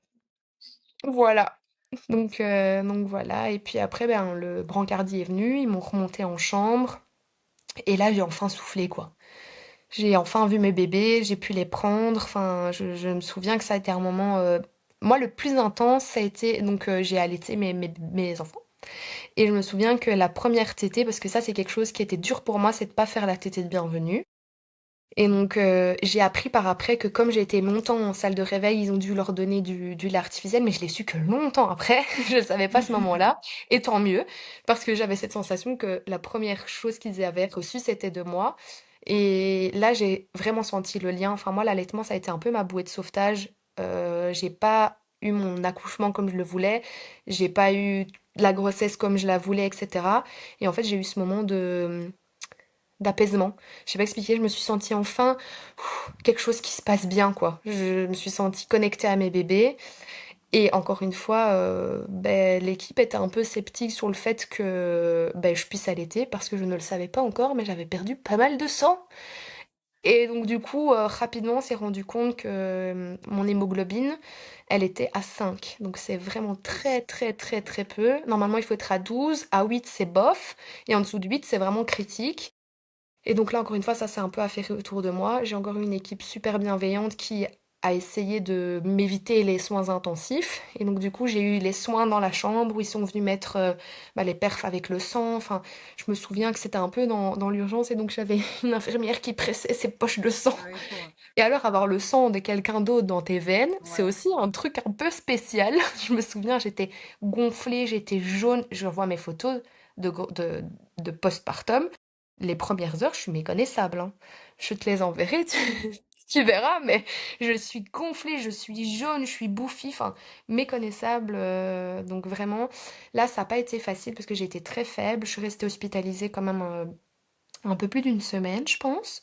Et il m'a fallu un bon mois pour tenir debout et savoir marcher. Donc, pour te dire. Et là, je suis tombée sur encore une équipe de sages-femmes adorables. C'est vraiment le point fort que j'ai dans mon parcours, c'est que je suis tombée sur des gens super bienveillants. Parce que j'arrivais pas à me lever. Dès que je me levais, à cause de l'hémoglobine, je tombais dans les pommes. Les douleurs de la césarienne, tu connais. C'est pas des plus agréables. Enfin, je sais pas comment toi t'as vécu ta césarienne. Je pense que tu t'es levée vite, toi, hein. Moi, au bout de 6 heures, j'étais déjà debout. Waouh! les forces en fait. En fait, le truc, c'est que moi, j'ai eu zéro contraction. César programmé, donc en fait, j'étais mais en mode hyper en forme, quoi. Donc, et là où j'ai accouché, c'est la règle, c'est dans les 6 heures de ton retour en chambre, tu te lèves. Ah oui, Parce waouh! que Ah ça, oui, bon. ils ont trouvé que ça faisait vachement du bien au niveau de la OK. réparation. Et Bon, moi, j'applaudis. Bravo. franchement, enfin, moi j'ai très bien, enfin plutôt bien vécu. Alors après, est-ce que je suis résistante à la douleur? J'en sais rien. Oui, Mais bien j'étais sûr. aussi au niveau médoc assez fort. Alors je sais même plus trop ce que j'avais, mais j'ai des copines qui ont eu césarienne juste avec du Doliprane. Oui, c'est Mais ce que elles ont j'ai. vécu Dafalgan, c'est Doliprane. 12 Oui. heures de contraction avant et tout. Et elles l'ont Mhm. beaucoup moins bien vécu que moi, quoi. Donc, Bah oui. Comme quoi, vraiment, d'un accouchement à mais l'autre. voilà, ça dépend tellement de ta préparation. Après, moi, j'étais pas accouchement physio ou quoi que. Enfin, tu sais, Mhm. genre, l'accouchement, ça me faisait flipper. Donc, en fait, moi, vas-y, sors-les et Oui, c'est ça ira ça, très ok. bien. Bah oui, c'est très bien aussi. Donc, en fait, ça dépend tellement. Et puis, ouais, de Oui. comment t'es à ce moment-là, de comment ça se passe, ouais, Mhm. chacun vraiment le vit différemment. Donc, Bah là, moi, j'ai vraiment une équipe adorable qui a essayé à chaque fois de me lever, mais comme je te dis, moi, je tombais dans les pommes. C'était même pas, ils arrivaient pas, puis j'avais des grosses douleurs. J'ai des vidéos, je sais pas si tu te souviens, j'avais mis en story où on voyait mon ventre, on dirait qu'il y avait encore un enfant dedans. J'avais mon ventre qui bougeait parce que tout se remet en place ouais. et c'était hyper impressionnant à voir. On sent vraiment que son corps a donné, quoi. Enfin, ça, c'est fou. Et puis, bah, le retour à la maison. Là, moi, j'ai eu un gros coup de blues. J'ai vraiment eu difficile parce que je me rendais compte de tout ce qui s'était passé.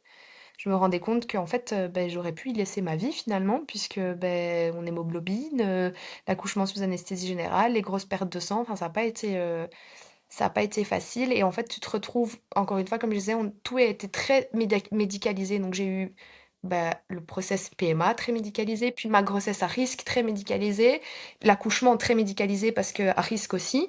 Et puis, en fait, tu te retrouves chez toi et tu te sens seul, tu te sens... Heureusement, j'ai un amoureux extraordinaire qui a su beaucoup, beaucoup, beaucoup m'aider. Moi, le premier mois, comme je te dis, je tenais pas debout, j'arrivais pas à porter mes enfants. Et il a été... ben, il a pris un mois où il est resté à la maison avec moi parce qu'il est indépendant. C'est aussi ce que c'est. Si tu travailles pas, bah, il y a pas de revenus. Et malgré ça, il a fait le choix d'être avec moi parce que je n'arrivais pas. Enfin, j'étais physiquement, psychologiquement, j'étais vidée et je culpabilisais encore une fois et j'avais l'impression de rater tout leur début. Enfin, mais mon corps n'arrivait plus parce que j'avais tout donné. Et encore une fois, je m'accrochais à l'allaitement parce que j'ai eu la chance d'avoir un allaitement qui s'est vraiment super bien passé.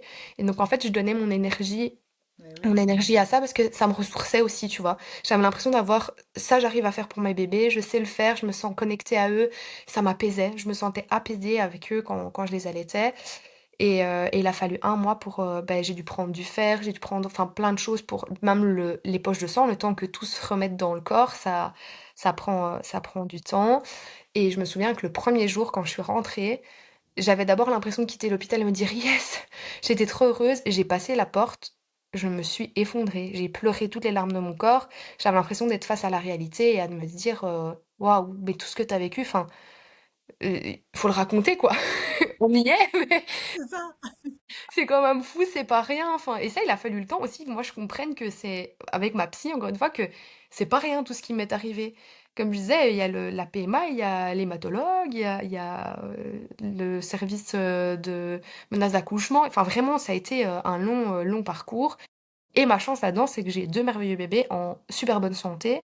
On m'avait estimé des poids un peu faibles, et en fait, ils sont nés à 2,970 kg et 975. Bien, ouais. Parfait. Enfin, ils ont pas dû aller en néonat, Ouais. donc vraiment merveilleux, quoi. J'ai accouché à T'as bien 37 travaillé. semaines et un jour et voilà. Mais oui, c'est ça. Donc voilà, mes petits bébés, là, ils ont 3 ans bientôt et ils sont en super santé. J'ai vraiment des bébés merveilleux. Je pense que c'est un peu, quelque chose aussi qui me fait du bien, c'est de me dire que ben j'ai eu, toute la période, pour les fabriquer, je sais pas comment le dire autrement, puis la période pour, bah, les concevoir, les faire grandir dans mon ventre qui ont été difficiles. L'accouchement a été difficile et à côté de ça, j'ai des bébés, ils sont super proches, ils sont doux, ils sont enfin, vraiment je suis fière d'avoir, réussi à avoir ces petits amours dans ma vie, quoi. Ils te le Donc redonnent bien, du coup, par rapport à voilà. toi, tout ce que tu as pu donner pour eux. finalement, ils sentent que voilà, C'est ça. ouais, c'est chouette. Et comment Arnaud, du coup, a vécu tout ça? Parce que, waouh, quoi, aussi, lui, de son côté, est-ce que vous avez réussi à poser des mots aussi ensemble? Est-ce qu'il a pu un peu se confier Ben, en lui, toi? c'est, comme je te Il a dû disais, c'est avoir peur quelqu'un aussi. de... Oui, il a eu peur. Il a eu peur surtout à la naissance pour moi. Mais ce qu'il y a, c'est que, comme je te disais, quelqu'un de toujours optimiste et très posé, les pieds à terre, tu vois. Enfin, genre vraiment, il faut beaucoup pour le déstabiliser. Et donc, du coup, ça a été une force pour moi parce que moi, comme je te disais, je suis quelqu'un, on est un peu différent pour ça. C'est que moi, je suis très fort dans l'émotionnel. Je suis quelqu'un de... Mais moi, mes émotions, je les ai toujours laissées vivre, tu vois. Enfin, enfin, à la maison, en tout cas, je parle dans le cercle privé. Quand ça va pas, ben, je l'exprime, voilà. Quand j'ai besoin de pleurer, je pleure. Quand j'ai besoin d'évacuer, de crier, je crie. Pas sur lui, hein, mais je veux dire, tu vois, parfois Oui. tu, ah, j'ai besoin de crier pour évacuer. Et donc, du coup, ça, c'est quelque chose que ben, lui a toujours réussi à me rassurer, à trouver les mots pour m'apaiser, à me prendre dans les bras quand il faut, me réconforter quand il faut, me raisonner aussi. Je trouve que c'est important de raisonner parce que, comme je te disais, moi, je m'imaginais toujours les pires choses et avoir quelqu'un qui te raisonne en te disant, mais il peut aussi y avoir ça, ça, ça de bien. Ça te, ça te replonge en fait dans des choses un peu plus positives. Et donc, pour ça, on est des opposés et ça marche super bien. C'est que c'est un équilibre, tu vois. C'est trop cool beaucoup parlé donc la période où j'ai eu ma fameuse biopsie matrice lab, c'est lui en fait qui a appelé le centre PMA pour prendre rendez-vous avec le psychiatre du centre. Donc l'envie est venue de lui parce que je sais pas si je l'ai dit, mais il était tombé dans les pommes en fait de me Ah voir mince. souffrir. Oh là là. Donc, en fait, il était assis à côté de moi et pendant la biopsie, j'ai hurlé. J'étais vraiment prise de panique et en fait, j'étais à moitié pas là. Enfin, tu vois, je me sentais partir dans les pommes, paniquer. Et en fait, lui, de me voir souffrir à ce point, il en pouvait plus et il est tombé dans les pommes. Alors que, comme je te disais, c'est quelqu'un de Ah très... ouais, mais Et il est tombé sur moi. Donc moi, j'étais avec les pieds en mode gynéco, à moitié pas là, et lui est tombé sur moi. On a arrêté la biopsie. Elle a dû s'occuper de lui, le mettre par terre.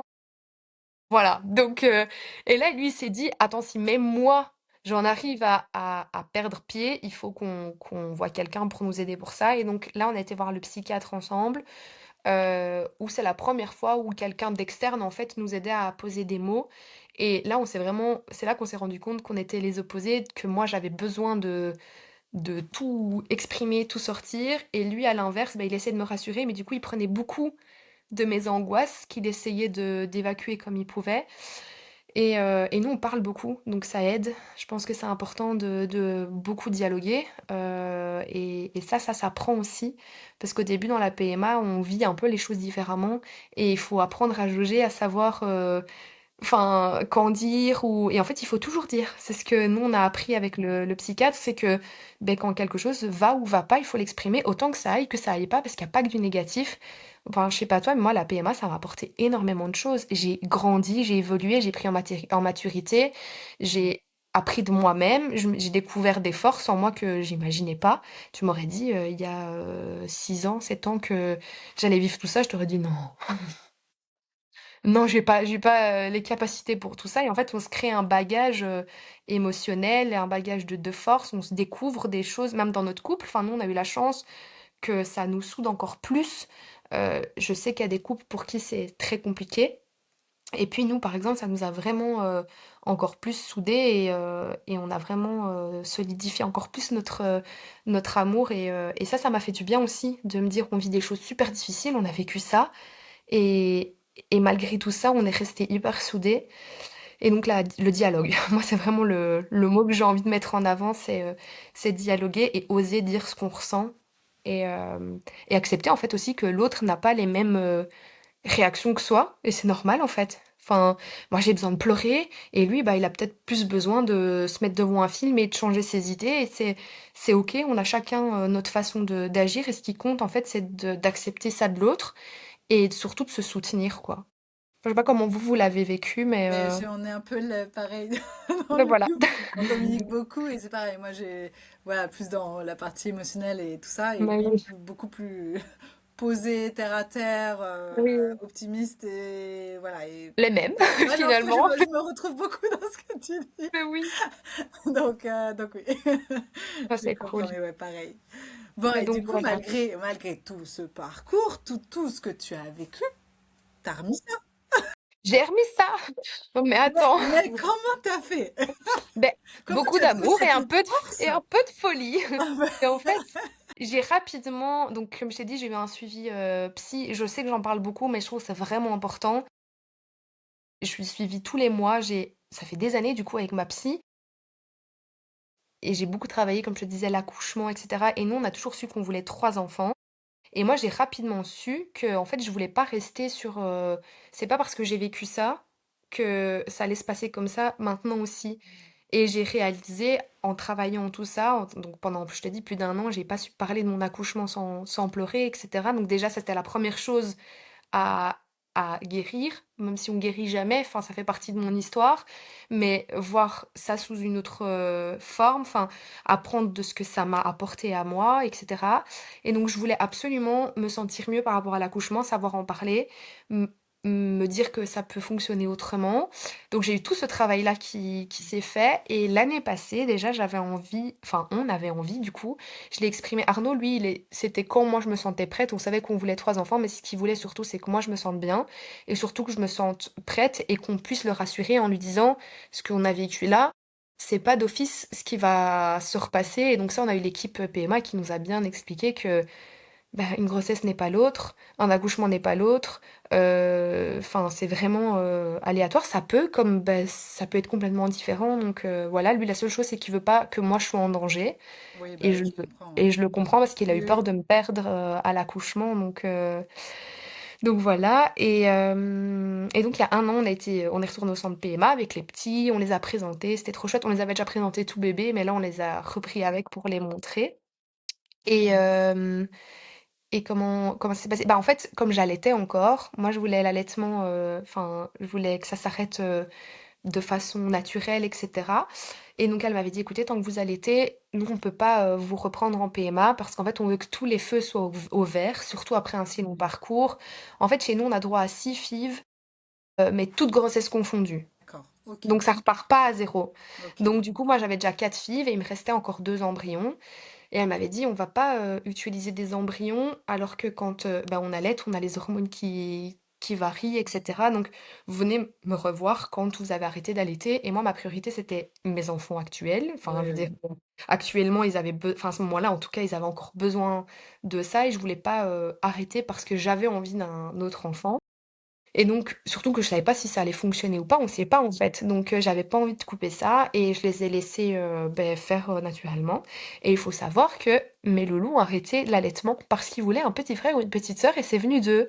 Ah Et ouais. donc, oui, parce que Trop ma bien. petite sœur a eu un deuxième enfant enfin cet été, Ah, elle a accouché, on a passé les vacances avec. Maman, nous aussi on veut que t'aies un bébé, maman. Ah. Et alors on leur a expliqué, ben, tant que vous prenez le tété, maman elle peut pas retourner chez le docteur parce que nous on leur a toujours expliqué leur histoire, même s'ils sont tout petits, ils savent, j'ai un livre où j'ai mis plein de photos, enfin, ils savent que c'est des bébés qui ont été fabriqués chez le docteur, enfin, tu oui, oui. vois, avec des mots d'enfant, mais on s'est dit, en fait, autant le faire directement, ils ont vu les photos, enfin, ils connaissent déjà leur parcours, et donc du coup, ils savent que si papa et maman, ils veulent un troisième bébé, bah, il fallait retourner à l'hôpital. Et en fait, c'est comme ça qu'ils ont arrêté. D'eux-mêmes, petit à petit, ils se disaient tous les deux, ah non, on peut pas prendre le tété, sinon maman, elle peut pas aller chez le docteur. Et donc, ça s'est arrêté vraiment naturellement et de manière très douce comme ça, avec une motivation pour tout le monde finalement, autant pour eux que pour moi, parce que moi j'avais un peu peur que la fin de l'allaitement soit quelque chose, comme c'était vraiment mon lien avec eux, que ce soit quelque chose de dur pour moi, et finalement, bah, pas du tout, parce qu'on avait chacun notre motivation derrière tout ça.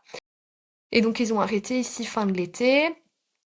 Septembre, j'ai attendu le mois de septembre pour être sûre que le sevrage était OK. Et donc, c'est là que vient l'envie de retourner pour le troisième. On s'est dit, bah, si on commence la démarche maintenant, ça arrivera pour 2026. Ouais, L'habitude que tout prenne du oui. temps, Ouais. etc. Bah, cette fois-ci, comparé à ces 4 années pour les avoir, bah, pour avoir les petits, ici, toutes les planètes étaient alignées. C'était vraiment un truc de fou. Donc, fin septembre, le 30 septembre, j'envoie un mail à ma gynéco pour dire, bah voilà, recoucou, ça fait 1 an, mais on est prêt, on a envie de reprendre la PMA. Et elle me dit: «OK, vous devez voir votre hématologue et vous revenez vers moi» et l'hématologue, c'est 1 mois d'attente minimum. Donc j'appelle et on me dit: «Ah mademoiselle, il y a quelqu'un» oui, c'est mon nom de famille, je sais Oui. pas si tu peux le biper ou je sais pas. Bon, je fais: «Ah bonjour mademoiselle, il y a, quelqu'un qui s'est désisté pour demain, donc soit c'est demain, soit c'est dans 1 mois». Ah bah, évidemment, on a dit: «Bah, demain, go». Donc on a été le lendemain et lui il donne son feu vert, pas de souci. Donc je renvoie un mail ce jour-là, donc le lendemain à ma gynéco qui elle s'est dit: «Waouh, elle a eu un rendez-vous si rapidement». Donc je lui dis: «C'est bon, on a le feu vert» et elle m'a dit: «Bah écoutez, alors on se donne rendez-vous le 20 novembre». Donc on était, tout début octobre, on se donne rendez-vous le 20 novembre pour le premier rendez-vous PMA.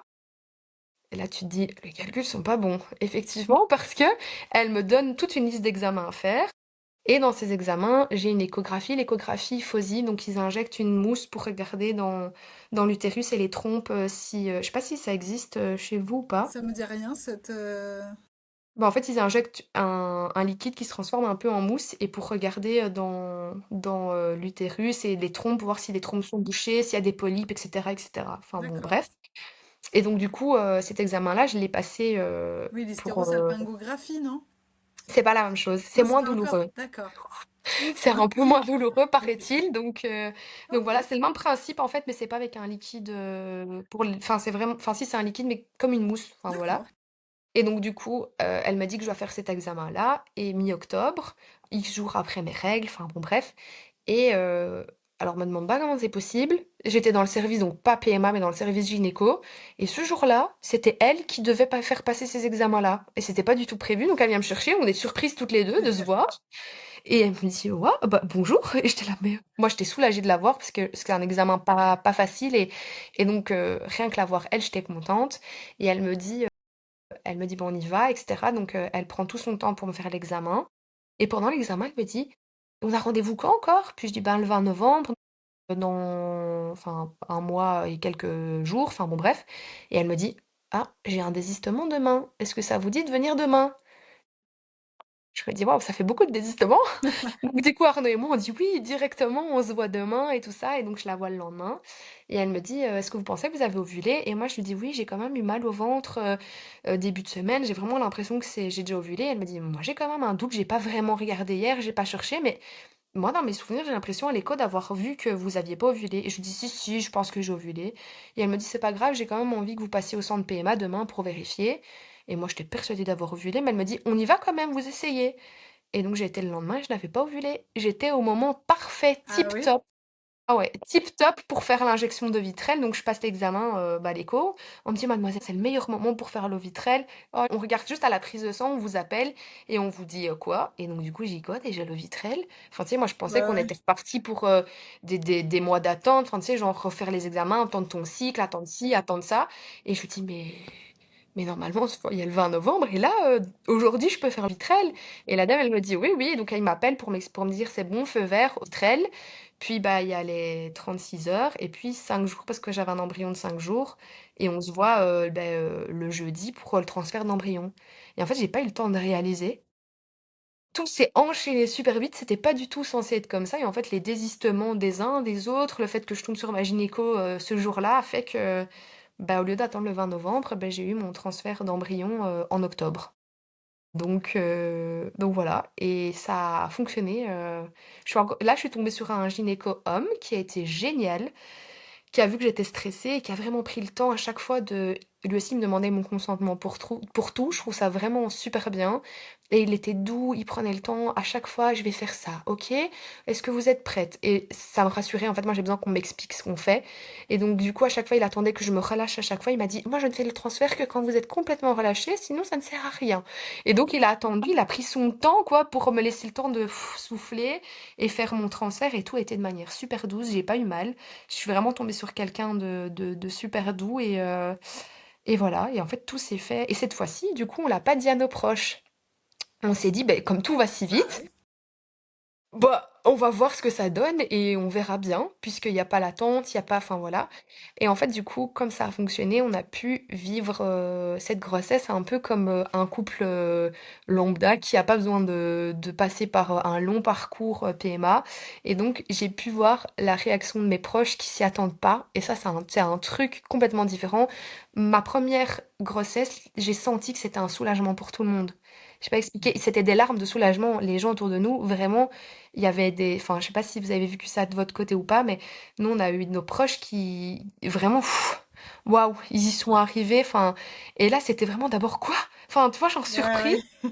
Et vivre cette émotion-là, c'est aussi hyper intense et c'était trop chouette d'avoir l'étonnement des gens parce que je pensais que c'est un truc que je vivrais jamais parce que je m'étais dit même si on repart en PMA, ça va reprendre des années et on en reparlera et comme on a toujours fait et en fait là, ben, on s'est laissé le fait que tout aille si vite, même pour nous, on s'est dit bah on va voir et donc on n'a rien dit à personne et on a fait la surprise après, Ouais, ouais, c'est bon. tu vois, voilà. Et Et donc on a fait la surprise et trop bien, trop bien, bah oui, oui, non, mais trop chouette, quoi. ouais, C'est fou. Là, cette fois-ci, ça a marché du coup du premier coup. du premier coup, Waouh, trop bien. trop, trop bien. Donc, on était super contents et moi je l'ai vécu, Arnaud lui toujours comme je disais, il est, optimiste mais, un peu sur ses gardes donc il était très content: «Mais on va attendre la première prise de sang, on va attendre la deuxième, on Ouais, va attendre la première écho, on s'emballe pas», tu vois? Et moi, pour les petits, comme je te disais, j'étais du côté naïf et là, j'étais vraiment, j'avais peur à chaque fois que j'allais aux toilettes, je regardais 10 fois si j'avais pas du sang, j'avais un peu mal au ventre donc je me disais: «Oh, si c'est une grossesse extra-utérine», j'ai jamais pensé ça ouais, pour mes premiers, tu vois? J'étais sur mes gardes pour tout et parce que j'avais l'impression que comme je savais ce que c'était la maternité, que si je vivais une fausse couche ici, je le vivrais mais de manière super, horrible et donc j'étais vraiment à l'affût de tout. Même mes collègues, j'ai pris du temps parce que bon, je suis enseignante maternelle, donc on est écarté assez vite chez nous. Parce que chez nous, ils sont très attentifs au CMV. Je pense que et moi, je sais pas si en France c'est pareil, mais nous, ouais, on a ouais, ouais. d'office, une prise de sang et si on est dans un milieu à risque, on est écarté. Donc moi, je travaille dans les bureaux, de ma commune et de mon service enseignement ou de l'école où je suis, enfin bon bref, mais comme ça je suis plus en contact avec les enfants. Et donc j'ai pris du temps à... Enfin, les petits, dès ma première prise de sang, j'ai envoyé un message. Au revoir les amis, c'est, je ne reviens plus, enfin voilà. Et là j'ai quand même essayé, donc je suis tombée enceinte pendant les vacances. Et puis j'ai essayé de rester pendant 2 semaines en classe et en fait j'arrivais pas. J'avais des nausées énormes. J'ai été super malade alors que pour les petits, il y en a que un ici normalement. Enfin en tout cas à la dernière écho, il était toujours tout seul. On rigole avec le gynéco, mais là à la dernière écho, il était toujours tout seul. Et ici je suis super malade alors que pour les petits, rien du tout. Et donc du coup là oui, j'ai essayé pendant 2 semaines de rester au travail et en fait je me suis dit: ben non, on prend pas le risque, tu pas immunisé. Mon médecin du coup, a fait ce qu'il fallait pour m'écarter, j'étais pas bien, enfin je voulais pas insister et donc voilà, c'est 2 grossesses que du coup j'ai vécues différemment, que ce soit au niveau des symptômes, au niveau de l'annonce et au niveau de, la naïveté si je puis dire, Oui. tu vois? Enfin, en fait, j'en ai beaucoup parlé à ma psy parce que j'avais vraiment l'impression que, il allait arriver quelque chose de pas bien. Je sais pas expliquer. Enfin, je lui disais, j'ai tellement vécu de choses difficiles que là, c'est trop facile, c'est pas normal. Enfin, tu vois, je suis sur mes gardes. Elle me disait, mais oui, pendant des années, vous avez été sur vos gardes pour tout, parce que tout ce qui est lié à la maternité est une épreuve. Et elle m'a fait prendre conscience bah, que moi aussi, j'ai le droit de, Ça ben, se passe de un bien. peu souffler, que ça se passe bien. Et donc, ça a été difficile à intégrer, tu vois. Je me dis, c'est pas possible. Attends, quoi? Enfin, j'ai pas dû attendre. Ça a été du premier coup. J'ai pas eu mal. Enfin, qu'est-ce qui se passe, tu vois? Et donc, il a fallu intégrer ça. Et donc, parce que je sais qu'il y en a beaucoup de ma communauté qui attendent de savoir. Je sais pas, on est le quantième? On est le 16 décembre et je suis à 10 semaines et 3 ou 4 jours. Enfin, un truc comme Quand ça. ça va sortir, Donc, tu seras à tes 12 semaines bah oui, je finalement. serai à mes 12 semaines quand ça sort. Donc, Trop bien. donc voilà, parce qu'il y en a beaucoup qui me demandent et j'ai dit, on va attendre le podcast. Eh Donc voilà, et ce bébé est prévu pour le 11 juillet normalement. Donc bébé d'été. Et là j'avais des bébés d'hiver. Donc il faut oui. savoir que mon garage, il y a un mur rempli de caisses de vêtements que j'avais gardé pour le troisième au cas où. Et qui va être en décalé, mais tu feras peut-être Grand un premier décalé, bébé. Et du coup, peut-être. Donc voilà. Mais voilà, donc est-ce ça c'est que tu cool. as déjà envisagé du coup au niveau de l'accouchement, avec tes problèmes de sang? Comment? Ben, en fait, moi, c'était la grosse question avec l'hématologue. C'est aussi pour Oui, ça qu'on l'a vu. J'ai demandé si je devais d'office passer sous anesthésie générale.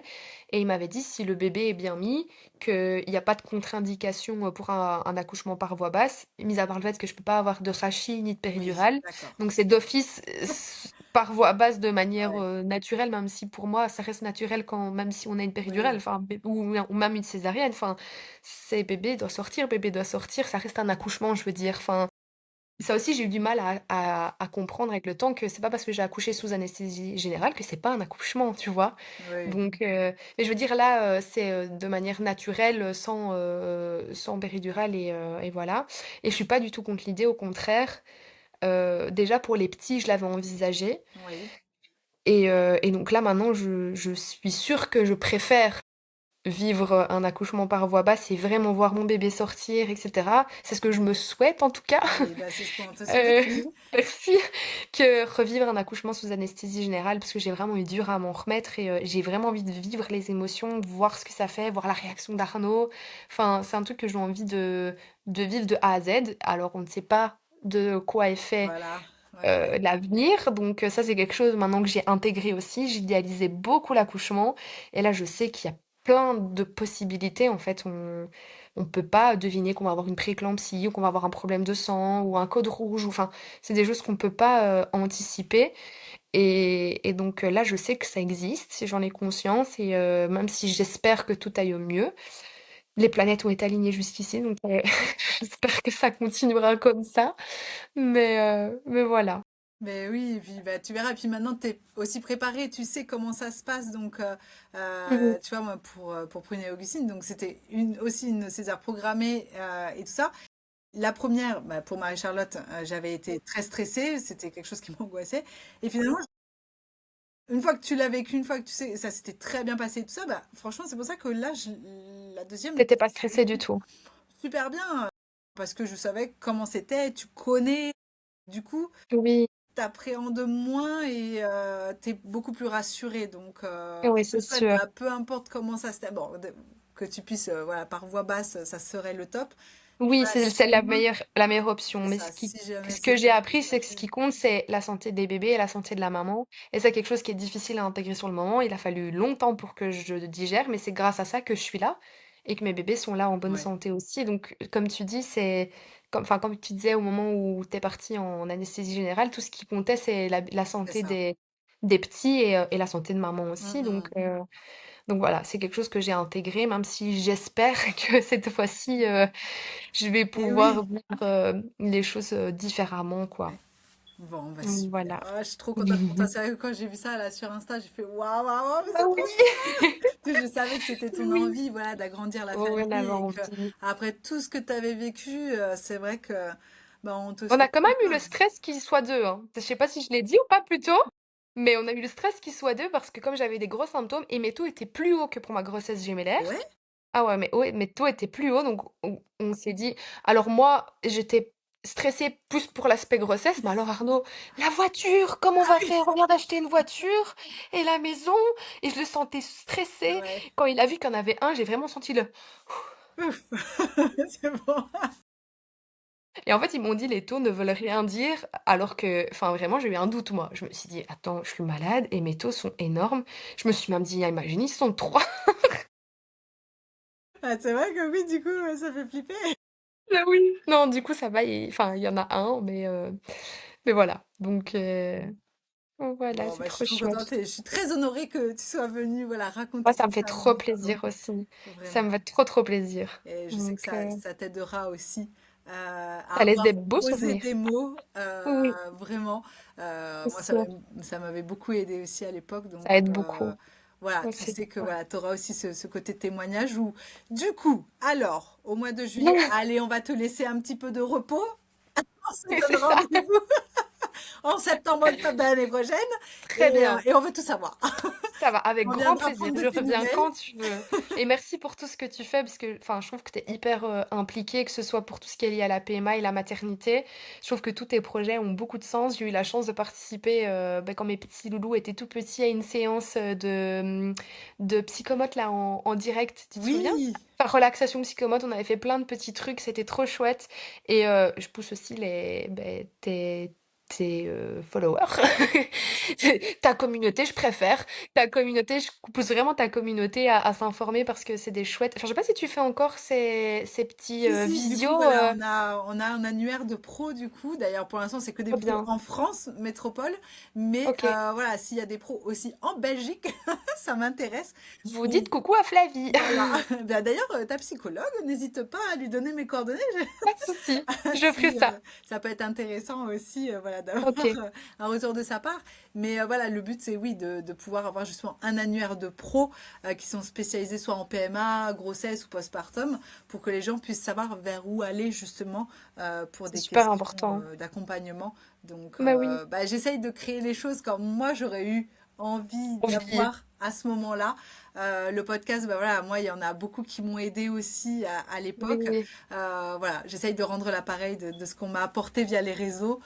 Voilà, c'est ma petite pierre à l'édifice Mais c'est trop bien. Merci pour tout ça en tout cas. Et moi j'ai toujours tes petites cartes que j'adore. Elles sont les trop mignonnes. premières, ouais, c'est clair, Oui. c'était vraiment Et les... j'ai aussi la petite pochette avec le petit Oui. glaçon. Enfin, et puis j'ai aussi les petits carnets. Enfin bon, bref, j'ai eu plein de Non, trucs trop chouette. qui viennent de ta boutique. Et ça aussi, c'est important, ça laisse des traces. Enfin, moi, j'ai les petites cartes, les petits, je leur montre, je leur explique.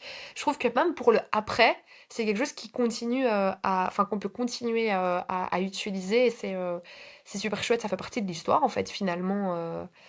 Donc voilà. Tout à fait, c'est Et pour ça merci que pour je tout l'ai ça. créé. Voilà, c'est super, merci à toi. Bah, vraiment, Mélissande, on te souhaite une très belle grossesse. Merci. Vraiment, profite parce que tu sais que ça passe vite aussi. Donc, et Ça va puis là, super avec, vite. voilà, avec tes grands petits loups, Oui, ça c'est va trop vite, encore, 3 ans. c'est trop mignon, voilà, de pouvoir les voir aussi devenir grands frères et grandes sœurs. Donc, Ah oui, profite de ces moments, prends plein de photos, plein, plein, plein, merci, oui, et, sur moi. profite, et puis on Euh, prendra de tes nouvelles au fur et à Ça va. mesure, vraiment. Ben, tout grand merci à vous de m'avoir écouté et à toi de m'avoir accueilli ici et j'espère que ça pourra aider. Oui. Donc voilà. À bientôt, Mélissande! À bientôt! Merci d'avoir partagé ce moment avec moi dans Hope Stories. J'espère que tu repars avec le sourire en plus, un cœur un peu plus léger et une petite clé à glisser dans ton quotidien. Si tu veux soutenir le podcast et m'aider à faire rayonner, tu peux t'abonner, laisser une note et partager cet épisode à une femme qui en aurait besoin. Pour continuer à échanger, me retrouver ou suivre toutes les coulisses, rejoins-moi sur hopefamily.fr ou sur Instagram. Je te retrouve très vite pour un nouvel épisode. En attendant, prends soin de toi et souviens-toi, avance à ton rythme, tu fais de ton mieux et c'est déjà ton super pouvoir.